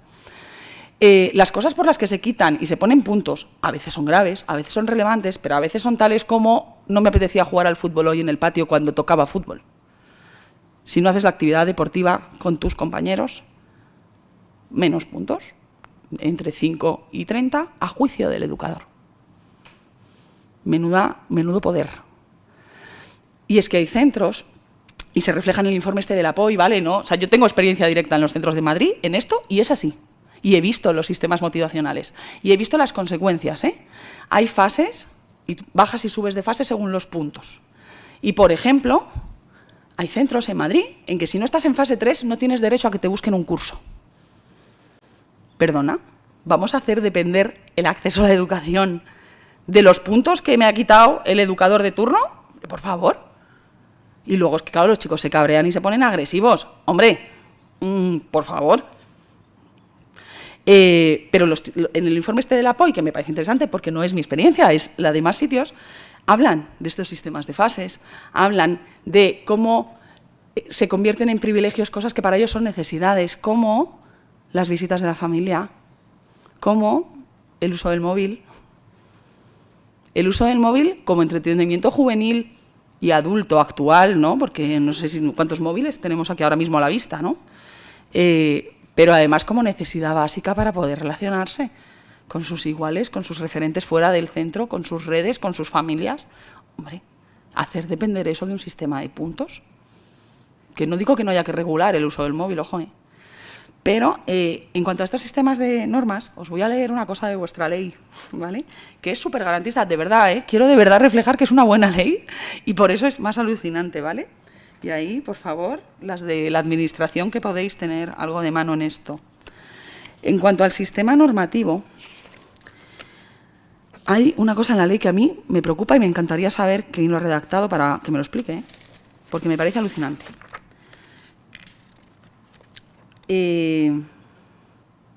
Se considera una falta grave una serie de conductas, que yo veo bien que estén aquí escritas, ¿vale? Que estén aquí escritas y que la gente las pueda conocer, lo veo bien, es garantista. Pero una de estas conductas me ha llamado la atención poderosamente. Autolesionarse como medida reivindicativa o simular lesiones o enfermedades para evitar la realización de actividades obligatorias. O sea, un niño se autolesiona y lo consideramos una falta grave. No. Que se ha lesionado a posta para fastidiar. ¿Vale? Y lo consideramos una falta grave. O sea, quería haberlo contado antes, porque lo quería haber contado en las retiradas de tutela, ¿no? Sin haber dicho que estaba aquí en la ley. Hay un cebo estupendo que me ha quedado fatal, porque no lo he hecho.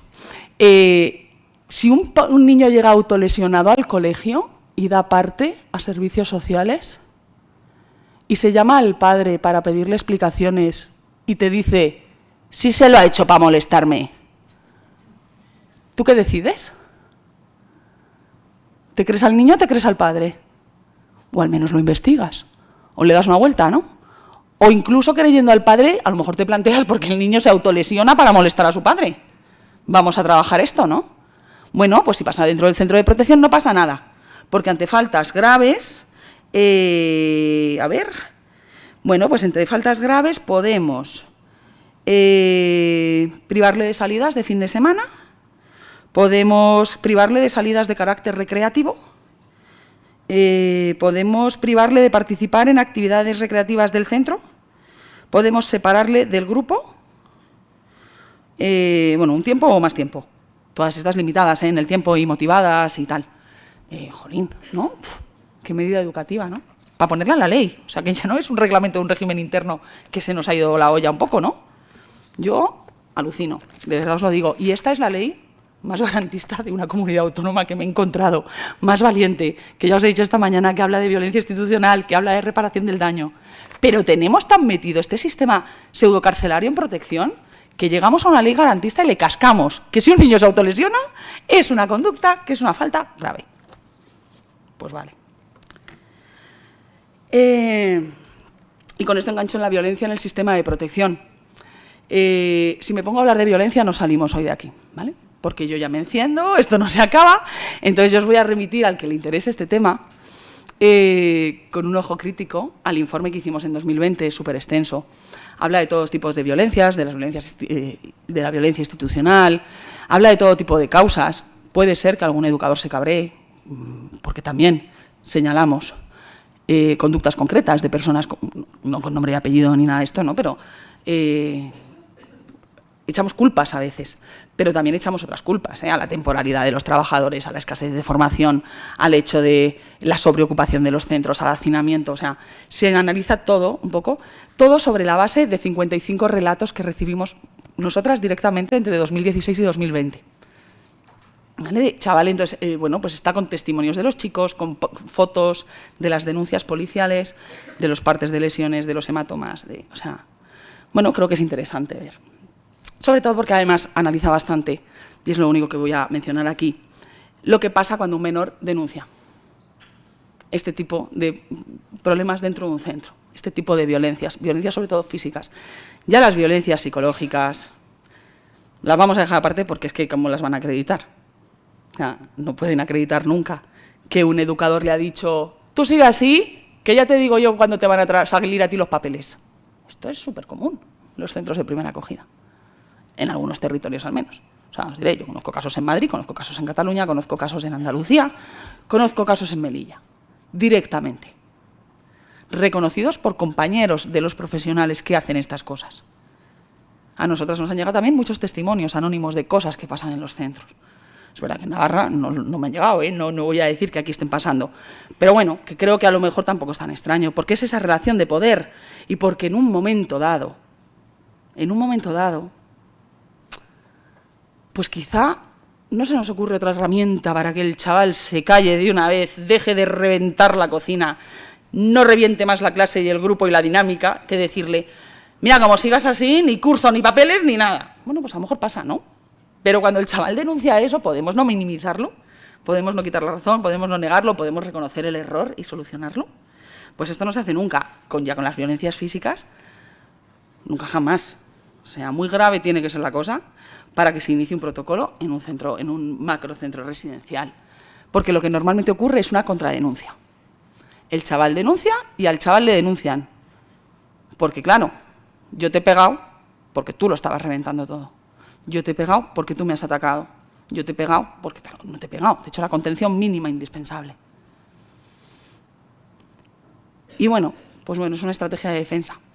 Nunca he visto activar un protocolo de actuación ante una denuncia en el centro. Nunca. Yo he presentado denuncias como abogada.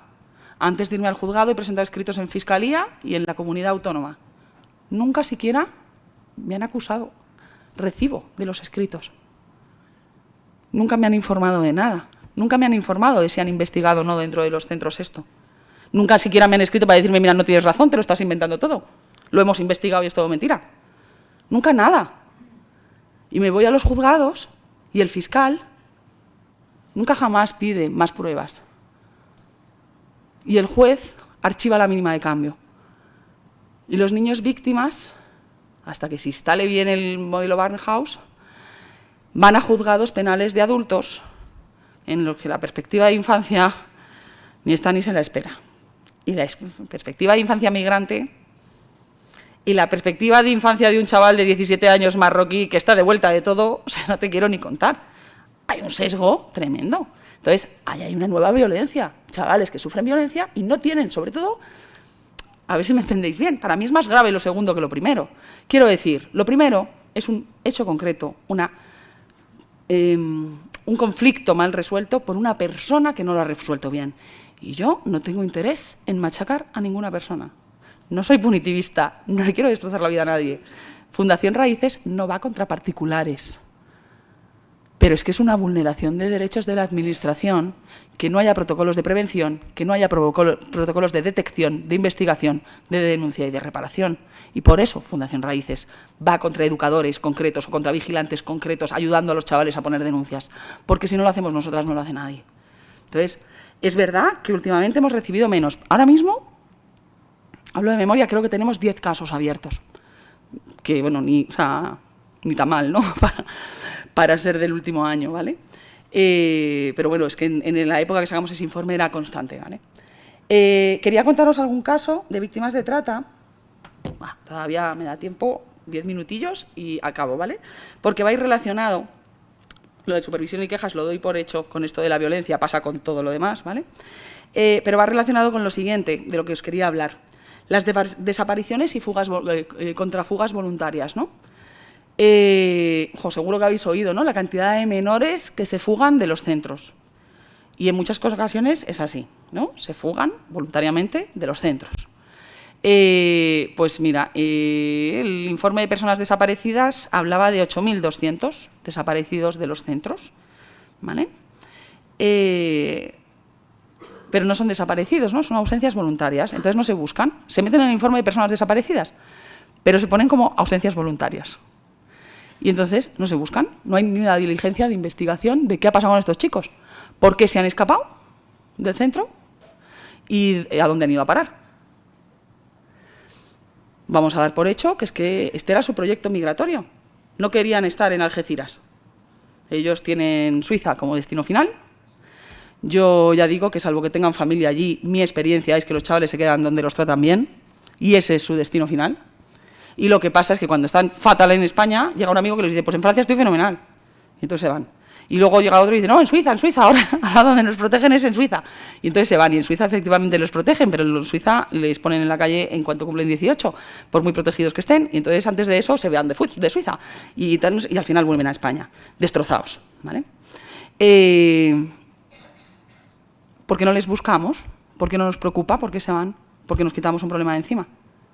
Y cuando los chavales vuelven destrozados, ¿a dónde vuelven? Si no tienen una persona de confianza dentro de los centros. Pero entonces, y lo voy a relacionar con los 2 casos de trata que os quiero contar. 2 casos de 2 niñas que constan, o constaron, una consta todavía, y la otra constó, como ausentada voluntariamente de su centro. Porque las chicas ya se saben, tienen su proyecto migratorio, no quieren estar en el centro, se van. Una chica colombiana, de origen colombiano, hija de una mujer en un contexto de prostitución, a la que se le retira la tutela. Una niña muy dañada, con mucha necesidad de salir del entorno en el que estaba, sometida a muchas cosas. Y está en un centro de primera acogida durante 7 meses. Y tiene un problema con los vigilantes de seguridad y denunciamos y la denuncian porque es que les ha amenazado de muerte, les ha tirado piedras, no sé, pues a lo mejor lo hizo, ¿eh? No voy a decir que no, pero no se llegó a juzgar. Esto sigue y la chavala se va del centro. ¿Y a dónde se va? Pues a su antiguo entorno. Y desaparece de nuestro radar también. Y 6 meses más tarde nos escribe por Instagram: por favor, venir a rescatarme, me va a matar. Y ese es el mensaje de Instagram que tú recibes de la niña un fin de semana. Una niña que nadie estaba buscando, excepto nosotras, porque la conocíamos. Nosotros llamamos al jefe de la unidad de la UCO de trata de la Guardia Civil, que es un profesional maravilloso, para que no se diga solo que hablo mal de las fuerzas y cuerpos de seguridad del Estado, ¿vale? Es un profesional tremendo, con una sensibilidad tremenda, que no juzga nada y que resuelve todo, y pone en marcha una unidad de rescate, y a esa niña se la rescata de un chalet, en la que un tío, además de hacerle de todo, la amenazaba con un hacha.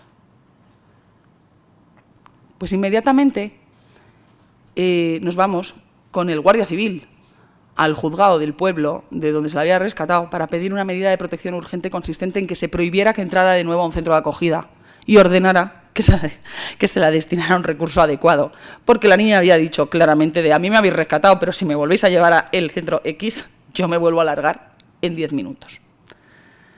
Y entonces, ¿a qué nos dice el juez de guardia? ¿Y a mí qué me cuenta? Si esto es competencia de protección, ellos sabrán dónde le tienen que llevar.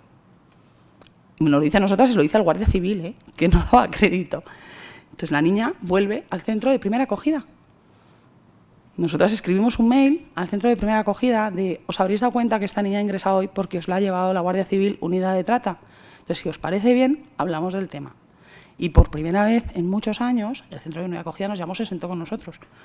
Le explicamos toda la historia, la trasladaron a un piso. Además, tuvimos un debate y tengo que decir que fue muy positivo. O sea, no todo es malo, a veces las cosas de repente funcionan, porque los recursos de trata hay muy pocos que estén especializados en infancia, ¿vale?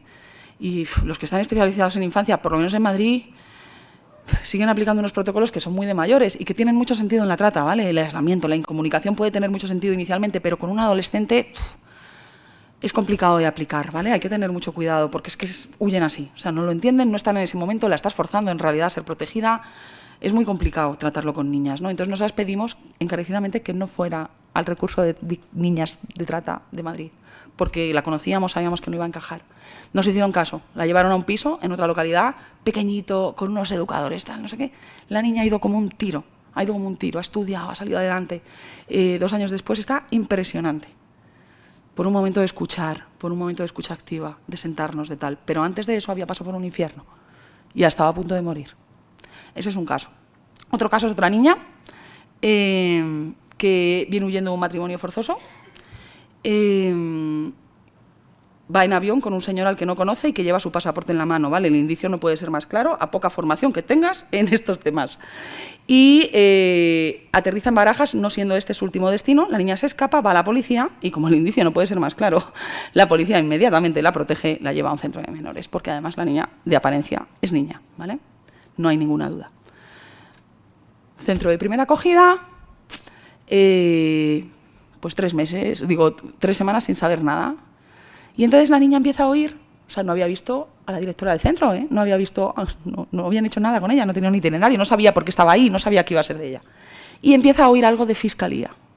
Y lo comenta con un amigo del centro y le dice el amigo: te van a determinar la edad, vete a Fundación Raíces.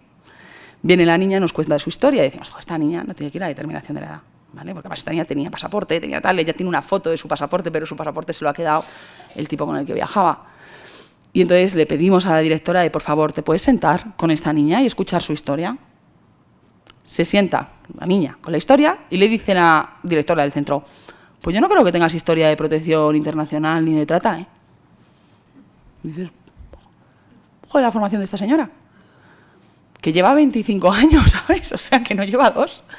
Dices: pues vale. La ayudamos nosotras a documentarse, ¿vale? A hacerse un duplicado de su carta de identidad, de su pasaporte y tal. Se lo llevamos a la directora de: ¿puedes levantar el procedimiento de determinación de la edad? La niña es de un país que además no ofrece dudas. En cuanto no hay esos problemas de fiabilidad y tal, normalmente se reconoce bien. Pues, o sea, tiene una historia durísima, por favor, ¿puedes tal? Y la niña, mientras tanto, sufre presiones de su familia constantes, porque ella había tenido una grandísima relación con su familia hasta que de repente le dijeron que tenía que viajar con un señor, pero un año que había estudiado, que había qué tal, o sea. Y entonces ella sigue en contacto con sus padres, que la están presionando, tal, si total para lo que estás haciendo ahí, porque estás metida en un centro que no estás haciendo nada, vete a Francia. Y ya llega un momento que le dicen, bueno, no te cases, pero vete a Francia, que tenemos ahí un primo que me ha dicho que, bueno, que te puede cuidar y que no te tienes que casar. La niña llega y nos lo cuenta, ¿vale? Voy a hacer esto, voy a hacer esto. La abogada de confianza, no era yo, era una compañera del equipo, trabaja mucho con ella, además es una compañera con mucha perspectiva, tiene mucho conocimiento en género y yo creo que lo hace muy bien, que hay un momento en que ve que es inevitable que la niña se va a ir y que no podemos hacer nada, porque es que en el centro de acogida no nos hacen ni caso. Entonces empezamos a mandar escritos a todos lados, nadie nos hace ni caso, y llega un momento en que la niña se va. Y se va un día que va un coche a buscarla al centro y la educadora le saca sus cosas y la monta en el coche con un señor al que nadie le pregunta quién es.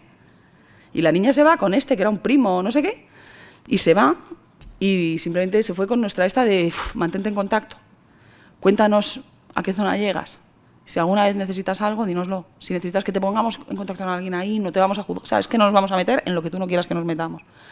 Bueno, pues semanas después nos llamó, rescatadme por favor. Colaboración, Guardia Civil Interpol, colaboración con entidad de víctima de trata en Francia, esta niña está protegida como víctima de trata en Francia hoy en día. Del centro de acogida, del que se fue, nunca nos han preguntado nada. No tienen ni idea de dónde está esta niña. Y no les importa, porque es una ausencia voluntaria. Ya sabemos cómo son estas chicas, ya sabemos cómo son estos chicos. Ellos, su proyecto migratorio es otro. Recursos de autonomía, creo que todos sabéis que son un desastre, hay pocas plazas. Los chavales salen sin apoyos para mejorar, para conseguir sus documentos, para hacer un pasaporte si no se lo han hecho. Cuando llega el momento de renovar sus tarjetas de residencia, que hoy en día suelen salir con ellas, no tienen ni los medios ni el conocimiento necesario para hacerlo. Es fundamental. Si el otro día me preguntaron en una reunión de incidencia si solo pudieras mejorar una cosa, pero supieras que va a mejorar de verdad, ¿cuál pedirías ahora mismo? Uf, menudo reto, ¿sabes? Con todas las cosas que ves. Y en el momento me salió, dije, creo que ahora mismo recursos de autonomía. Dinero a saco en esto. No podemos tener chavales de 18 años como tenemos en recursos de sinhogarismo de todo el país, ¿vale? Yo sé que aquí en Navarra la situación no es tan dramática, aunque hay que mejorar el sistema de autonomía, ¿vale? Pero hay sitios muy dramáticos generalizados en todo el Estado, ¿vale? Y en cuanto no te pones las pilas, se empieza a complicar el tema. Porque tenemos un problema de vivienda serio en este país, tenemos un problema de tejido social residencial serio en este país, y entonces si no damos esos apoyos, aparte de que cuando un chaval no tiene el apoyo, y esto se lo quiero decir, te has cargado también su adolescencia, quiero decir, cuando un chaval desde los 14, 15 años, 16 años sabe que no va a tener apoyos a la autonomía, es lo que os decía esta mañana, se acabó soñar, se acabó intentar, volvemos a sobrevivir, me voy a quedar tirado dentro de nada. Si tú le das la seguridad de que lo va a tener, se plantea la vida de otra manera, como nos la planteamos todos, ¿eh? Porque la media de emancipación en España está en 29, 30 años, pero a los tutelados a los 18, ¿eh? Y os quería recomendar un artículo que no lo he puesto en las referencias porque se me olvidó, pero es muy bueno respecto del sinhogarismo. Es un estudio que ha hecho el INJUVE, el Instituto de Juventud de España, imagino que significa INJUVE, ¿no? En la revista que publican, hacen un boletín, creo que es el boletín número 25, está expresamente dedicado a la exclusión social de la juventud y tiene un capítulo exclusivo para el sinhogarismo en chavales extutelados que llegaron sin referencia familiar a España. Y creo que está muy bien, que lo explica muy bien, que las conclusiones son muy buenas desde una perspectiva muy social y creo que está guay. Y ya me voy a callar porque si hay alguna pregunta pues me he comido casi todo el tiempo. Voy a dejar el cortito de hora que queda. Gracias.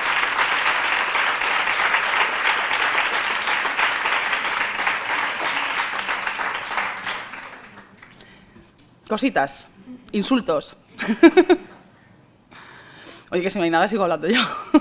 No, ya he acabado, seguro.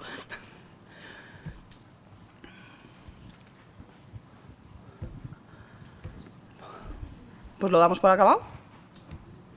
¿Cerramos o...? Ay, qué calor, por favor.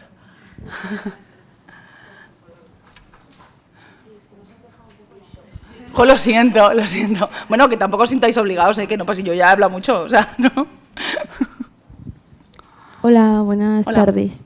los jóvenes que van a la fundación van por su propio pie. Sí. ¿Cómo nos llegan? Eso sí. Mira, mucho el boca a boca. ¿Conociste a un chaval que conoce a otro chaval que le dice tal, a mí me han ayudado, vete aquí, yo te ayudo? Ahora mismo, o sea, sobre todo los jóvenes 18-21, se conocen todas las entidades de Madrid donde puedan ayudarles en algo, porque es que están en la calle viviendo en chabolas, o sea, que tienen todo el día. Pero los menores llegan por referencias de otros chavales, mayoritariamente, por que nos los derivan entidades que atienden a adultos cuando son menores determinados mayores de edad, que entonces están en la red de acogida de personas adultas, y esas redes de acogida nos conocen, detectan que es un menor y nos llaman, ¿vale?, para derivarnos el caso o para colaborar. Y en ocasiones, derivados de los propios sistemas de protección de trabajadores concretos. Trabajadores concretos que les dan un papel con un teléfono con una dirección. Centros, algunos, poquitos, que nos escribe la trabajadora social y nos pide colaborar en un caso. Esto a veces ocurre. Desde luego ocurre mucho más en fuera de Madrid. Pero en Madrid ocurre a veces también, ¿eh? Pero sobre todo mucho de, bueno, pues por lo bajini, ¿sabes? O el chico no te dice, a veces no te dice nunca de... Pero llegan a la puerta, sí, llegan a la puerta, llegan a nuestros WhatsApps, porque lo que os decía, nuestros teléfonos lo tienen todos, lo hemos ido repartiendo por ahí, pues se lo pasan ellos. Te llegan muchos casos que no es el objeto de lo que nosotras atendemos, y entonces nosotras también pues les damos información de otras entidades, ¿sabes? Tenemos siempre a disposición pues quién está atendiendo qué más o menos en Madrid, porque te llega mucha gente, y la gente cuando necesita ayuda se mueve mucho. Más cosas. ¿Estamos? Oh, bien. Hola, buenas. Hola. Cuando hablas de que los menores denuncian al integrador creo que es. Sí, integrador, educador, al mediador, educador, lo que sea. y que luego la denuncia es recíproca, ¿te refieres a una denuncia real en la policía? Sí, sí, sí. Por ambas partes. Sí, sí, sí. Y, o sea... Es que, es el mejor método resolver los conflictos dentro de un centro de menores en el sistema policial y judicial. Rotundamente no. Pero, bueno, cuando hay casos muy graves, nosotras tenemos la obligación, yo no voy a mediar nunca en esto, ¿vale? Yo tengo la obligación de informar al chico que tiene su derecho de denunciar por distintas vías y con distintas consecuencias y repercusiones. Porque soy su abogada, es lo que os decía al principio, yo no soy aquí la pacificadora del centro de menores, ¿vale? Soy la abogada del chaval. Y como abogada yo le informo que puede quejarse a la dirección, puede poner una queja en el Defensor del Pueblo, puede quejarse a la Comunidad de Madrid. Y si es un delito, lo que es una agresión la que ha sufrido, tiene derecho a denunciar en la policía. Si fuera mi amigo, pues según los casos, a lo mejor yo puedo recomendar una cosa u otra, ¿no? O si fuera mi propia decisión, ¿no? Si decido que voy a denunciar. Por ejemplo, yo nunca denunciaría a un chaval porque me ha agredido. Nunca. No me han agredido nunca físicamente, pero a compañeras sí, ¿eh? No hemos denunciado, lo hemos trabajado desde otro lado. Porque así lo ha querido la compañera agredida. Si ella no hubiera querido, desde luego su derecho es denunciar, ¿no? Pues el chaval también. Y si el chaval quiere que yo le acompañe a denunciar, le acompaño. ¿Y qué pasa? Que ante esta situación, y es que además fue así, se empezó a dar muy significativamente, cuando llegaban las denuncias de los chavales, a los 2 días te llegaba una denuncia del educador o del vigilante, o sea, de la persona denunciada por el chico, una contradenuncia. De esto no fue como lo cuenta el chaval, en realidad él me agredió a mí y yo me estaba defendiendo. Y que, bueno, pues efectivamente es una lástima que por la vía penal nos pongamos a resolver cuestiones educativas, porque además los conflictos muchas veces surgen por tonterías. De verdad, ¿eh? O sea, por ejemplo, chaval que se quiere duchar en una hora en la que no está autorizado a ducharse. Y entonces intenta subir al piso de arriba del centro, en concreto donde están las duchas, y hay una educadora que le dice, esto es un caso real, que le dice que no suba. Y el chico le dice, bueno, tú me lo digas, o sea, vengo de correr en el patio tal, yo me voy a duchar ahora. O sea, me voy a duchar porque yo antes de comer me tengo que duchar, yo no puedo comer así, no voy a bajar al comedor así, me da igual que no sea la hora de ducha, me voy a duchar. Y la chica, a mí me da igual cómo te sientas tú, si estás sucio, si no, si tienes que comer, si no. La norma la sabes, te la hemos explicado, la conoces perfectamente, no te puedes duchar. Chaval que subo, tía que no subes, chaval que subo, educadora que no subes, educadora que se pone en medio de la escalera, chaval que la empuja. Educadora que llama a los vigilantes de seguridad para que reduzcan y contengan al chaval. Hombre, a lo mejor podíamos haber desescalado esto un poquito antes, de que se encone, el chaval te empuje, que no defiendo que la empuje, por supuesto que no, pero el chaval te empuje, tú te sientas en peligro y llames al vigilante para que intervenga. Ahora bien, si el vigilante interviene y le mete una somanta de porras al chaval, yo le llevo a denunciar. Por supuesto que le llevo a denunciar y no a hablar con la educadora. Si la educadora quiere hablar con él, que hable. Pero la educadora bueno, no todos los casos, no siempre es así, yo os pongo casos extremos, pero la educadora ¿qué hace? Denuncio al chaval porque me agredió, porque me insultó, porque me amenazó, porque temí por mi vida. Y empezamos en una escalada que no nos lleva a ninguna parte, efectivamente.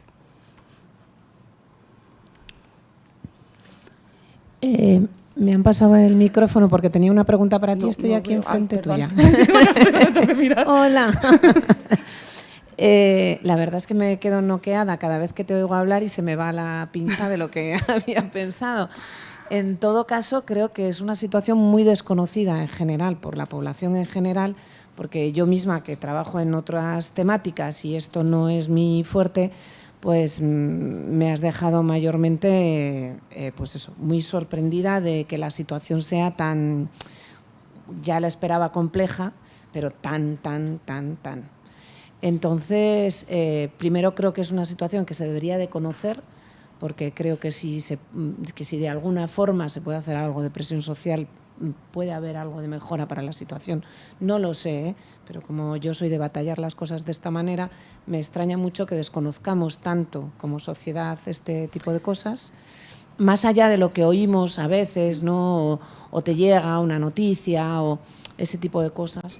Y luego ya sé que si te pregunto esto podemos tener pues toda la tarde, no sé si vamos a cenar juntas, pero igual podemos hablar, pero pasaría por qué solución, aparte de por supuesto más presupuestos en este tipo de cosas y tal, bajo tu punto de vista, que me imagino que es más que suficiente, ¿qué ves que es algo que sí podría mejorar y que no se quiere o sea, ¿dónde podríamos incidir un poquito, aunque sea? A ver, yo creo que en cuanto a lo primero, lo desconocida de la situación no lo es tanto. Quizá en Navarra no tenéis tanto esta realidad, ¿vale? Yo he contado cosas muy sangrantes, que las he vivido, y que además sé que no son exclusivas de Madrid.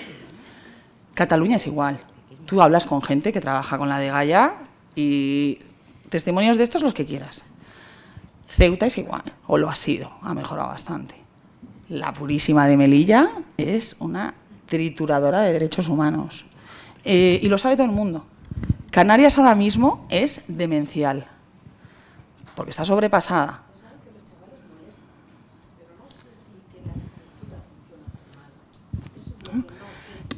Claro, yo no sé cómo hacer llegar, pero informes públicos de la Purísima hay, del Defensor del Pueblo, a porrón, de verdad, O sea, se han hecho investigaciones, se han hecho denuncias. El Comité de Derechos del Niño de la ONU, España es el país europeo más veces condenado en el Comité de Derechos del Niño de la ONU. El Tribunal Europeo de Derechos Humanos ha condenado a España por torturas, por cómo están los niños dentro de los centros de primera acogida. Entonces, claro, yo no sé por qué no se conoce. Creo que también, pues yo creo que en Madrid el tejido social lo conoce, porque es una realidad que tenemos ahí todos los días y porque conocen a los chavales y les cuentan las historias. Quiero pensar que si aquí conocéis menos es porque los chavales que salen aquí del sistema no cuentan estos horrores, ¿sabes? Pero bueno, luego yo creo que también hay un punto de que estos chavales importan poco. A la sociedad en su conjunto, ¿sabes? Hay un punto de que nadie se preocupa por ellos. Cuando son chavales que son tutelados y tienen familia, las familias están desquiciadas porque se las han quitado y entonces tienen algo abrasado. Hay un imaginario social que es normal y en realidad estaría fenomenal si fuera así, pero si estás en el sistema de protección algo habrás hecho, ¿no? Claro, esta familia tal, entonces la madre ahora cuenta esto, pero tal. Y bueno, pues yo creo que también la gente, cuando son familias, esconden mucho también en su entorno porque es muy estigmatizante. Y entonces estar contando que tu hija está en un centro y que te la han quitado y que estás peleando por recuperarla y que además está fatal y además ponte a contar que es que, pues eso, que los castigos no tienen ningún sentido y que, pues hombre, algo habrá hecho, pues está en un centro y será disruptiva, ¿no? Esa palabra que nos gusta tanto. es muy complicado, ¿no? Entonces ahí, yo qué sé. ¿Y qué mejora? O sea, ¿qué creo que se puede mejorar? ¿Qué cosas pequeñas creo que se pueden hacer? Hombre, yo aquí a lo mejor lo veo muy desde mi prisma, pero que los chavales tuvieran acceso a abogado y que los abogados estuvieran especializados en situaciones de infancia vulnerable y que fuera un acceso real, que hubiera un servicio de atención jurídica en los centros y pisos de menores, como lo ha habido durante mucho tiempo y en muchos sitios, ahora en menos, en las cárceles de menores. Pues bueno, no pasa nada, porque no tienen abogado. ¿Sabes? Porque no tienen abogado. Es una cosa que me sorprende de vuestra ley, además, que es muy garantista, pero no reconoce la asistencia, ni siquiera. A ver, porque la ley nacional, es verdad que está en la ley nacional, pero la ley nacional sí que al menos como principio rector y como derecho así en genérico es a la asistencia y al asesoramiento legal, que normalmente se cumple con los letrados de la propia comunidad autónoma, que en fin, pero aquí en vuestra ley no lo he visto, a lo mejor se me ha escapado, pero me sorprende. Pero, por ejemplo, pues de verdad, un abogado que de verdad esté al servicio de los niños en todos los casos. Informar a los niños de las opciones que tienen. Mecanismos de supervisión efectivos con medios, donde hay que meter medios, lo primero, a lo mejor antes, no sé si antes en autonomía no esto, pero los sistemas de revisión. O sea, la Fiscalía de Protección, ¿dónde está? Que es la que tiene que supervisar a los centros de protección de menores. ¿Dónde está? En Madrid hay 4 fiscales de protección para todo Madrid, para miles de niños protegidos, que están para determinación de la edad, para protección, para desamparo, para ir a los juicios. O sea, de protección de menores, hay 4, no sé si ahora 5 que han reforzado un poco. Entonces, claro, si tú haces una visita periódica una vez cada 4 meses y además avisas el día antes de ir y además no te reúnes con ningún menor, pues ¿qué supervisión es esa? Entonces yo creo que ahí eso no cuesta tanto de verdad y sí que serviría para mejorar cosas, creo. Eso, y que cuando se subcontrate a empresas para proteger a los niños, los pliegos sean un poquito más exigentes y se dé un poquito más de peso a los criterios técnicos sobre los económicos. También.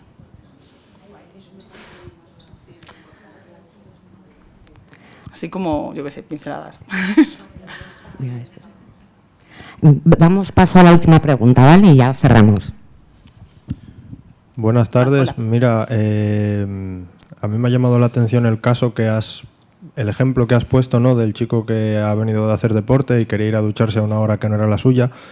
Y bueno, yo sé que en instituciones públicas como son las residencias, no en todas, en algunas, se está llegando a desarrollar desde hace unos años un determinado seguimiento a las personas, que se llama Atención Centrada en las Personas, a la ACP, y a mí me gustaría preguntarte si tú crees que sería necesario introducir ese seguimiento en las instituciones de protección a menores, y si no es necesario o ya crees que está puesto, ¿no?, la atención centrada a la persona. A ver, aquí en Navarra es un principio rector de la ley. Me parecería maravilloso que de verdad hubiera una atención centrada en la persona. Sé que no sea papel mojado, ¿no? Yo creo que es una metodología de trabajo, es una aspiración, claro que tiene que ser así. Efectivamente, las normativas de los centros, las normas de convivencia de los centros, de los macrocentros a los que yo estoy criticando tanto, ¿vale? Seguro que en pisos más pequeños quiero pensar que funciona distinto. No está centrado en la persona, está centrado en facilitar el trabajo en el centro, en facilitar la logística, en que hay muchos chavales, hay que hacer 3 turnos de duchas. Y claro que todos entendemos que haya normas de convivencia, ¿no? Pero a lo mejor si son consensuadas, si son flexibles en cosas que puedan serlo, si lo que ponemos, mira, en raíces, esto es un poco hippie guay, ¿vale? Un poco de come flores, pero nuestra norma, siempre le decimos a los chicos que la única norma es el respeto. Nosotros no tenemos, bueno, miento, ahora tenemos uno. Tenemos un régimen interno porque nos hemos registrado como entidad de no sé qué y nos ha obligado la administración a tenerlo, ¿vale? Entonces lo hemos hecho en un lenguaje que creo que lo he hecho yo bastante amable y lo he colgado. Pero la realidad de lo que aplicamos y de lo que explicamos es nuestra única norma es el respeto. Y eso implica muchas cosas. A veces es el respeto a que ahora no te puedo atender, a veces es el respeto de que ahora no toca comer porque está ocupado el sitio. Pero ¿por qué no puedo yo respetar que tengas hambre a una hora que no sea la del comedor, no? Porque yo en mi casa lo hago, ¿no? Yo como cuando quiero, en mi casa, y ahí están en su casa. Es una de las cosas que también dicen en el informe ese que os he dicho. Entonces, hombre, a mí el concepto atención centrada en la persona me parece fenomenal. No tengo muy claro hasta qué punto de verdad está, incluso en los sitios en que está reconocido en la ley. No lo sé, pero sería genial. Muy poquito, ¿no? Claro. Porque al final pero también, pues por ejemplo, lo que decía, si el centro lo dirigieran, los requisitos para darle a alguien la dirección de un centro fuera atender a este tipo de cosas, que sea gente formada en estos conceptos, que vaya a aplicar estos conceptos, y no que sea gente que vaya a hacer el centro lo más eficiente posible, pues seguramente mejoraríamos un poco ahí. ¿Estamos? Sí. ¿Era la última pregunta? Pues hemos acabado. Muchas gracias. Paloma.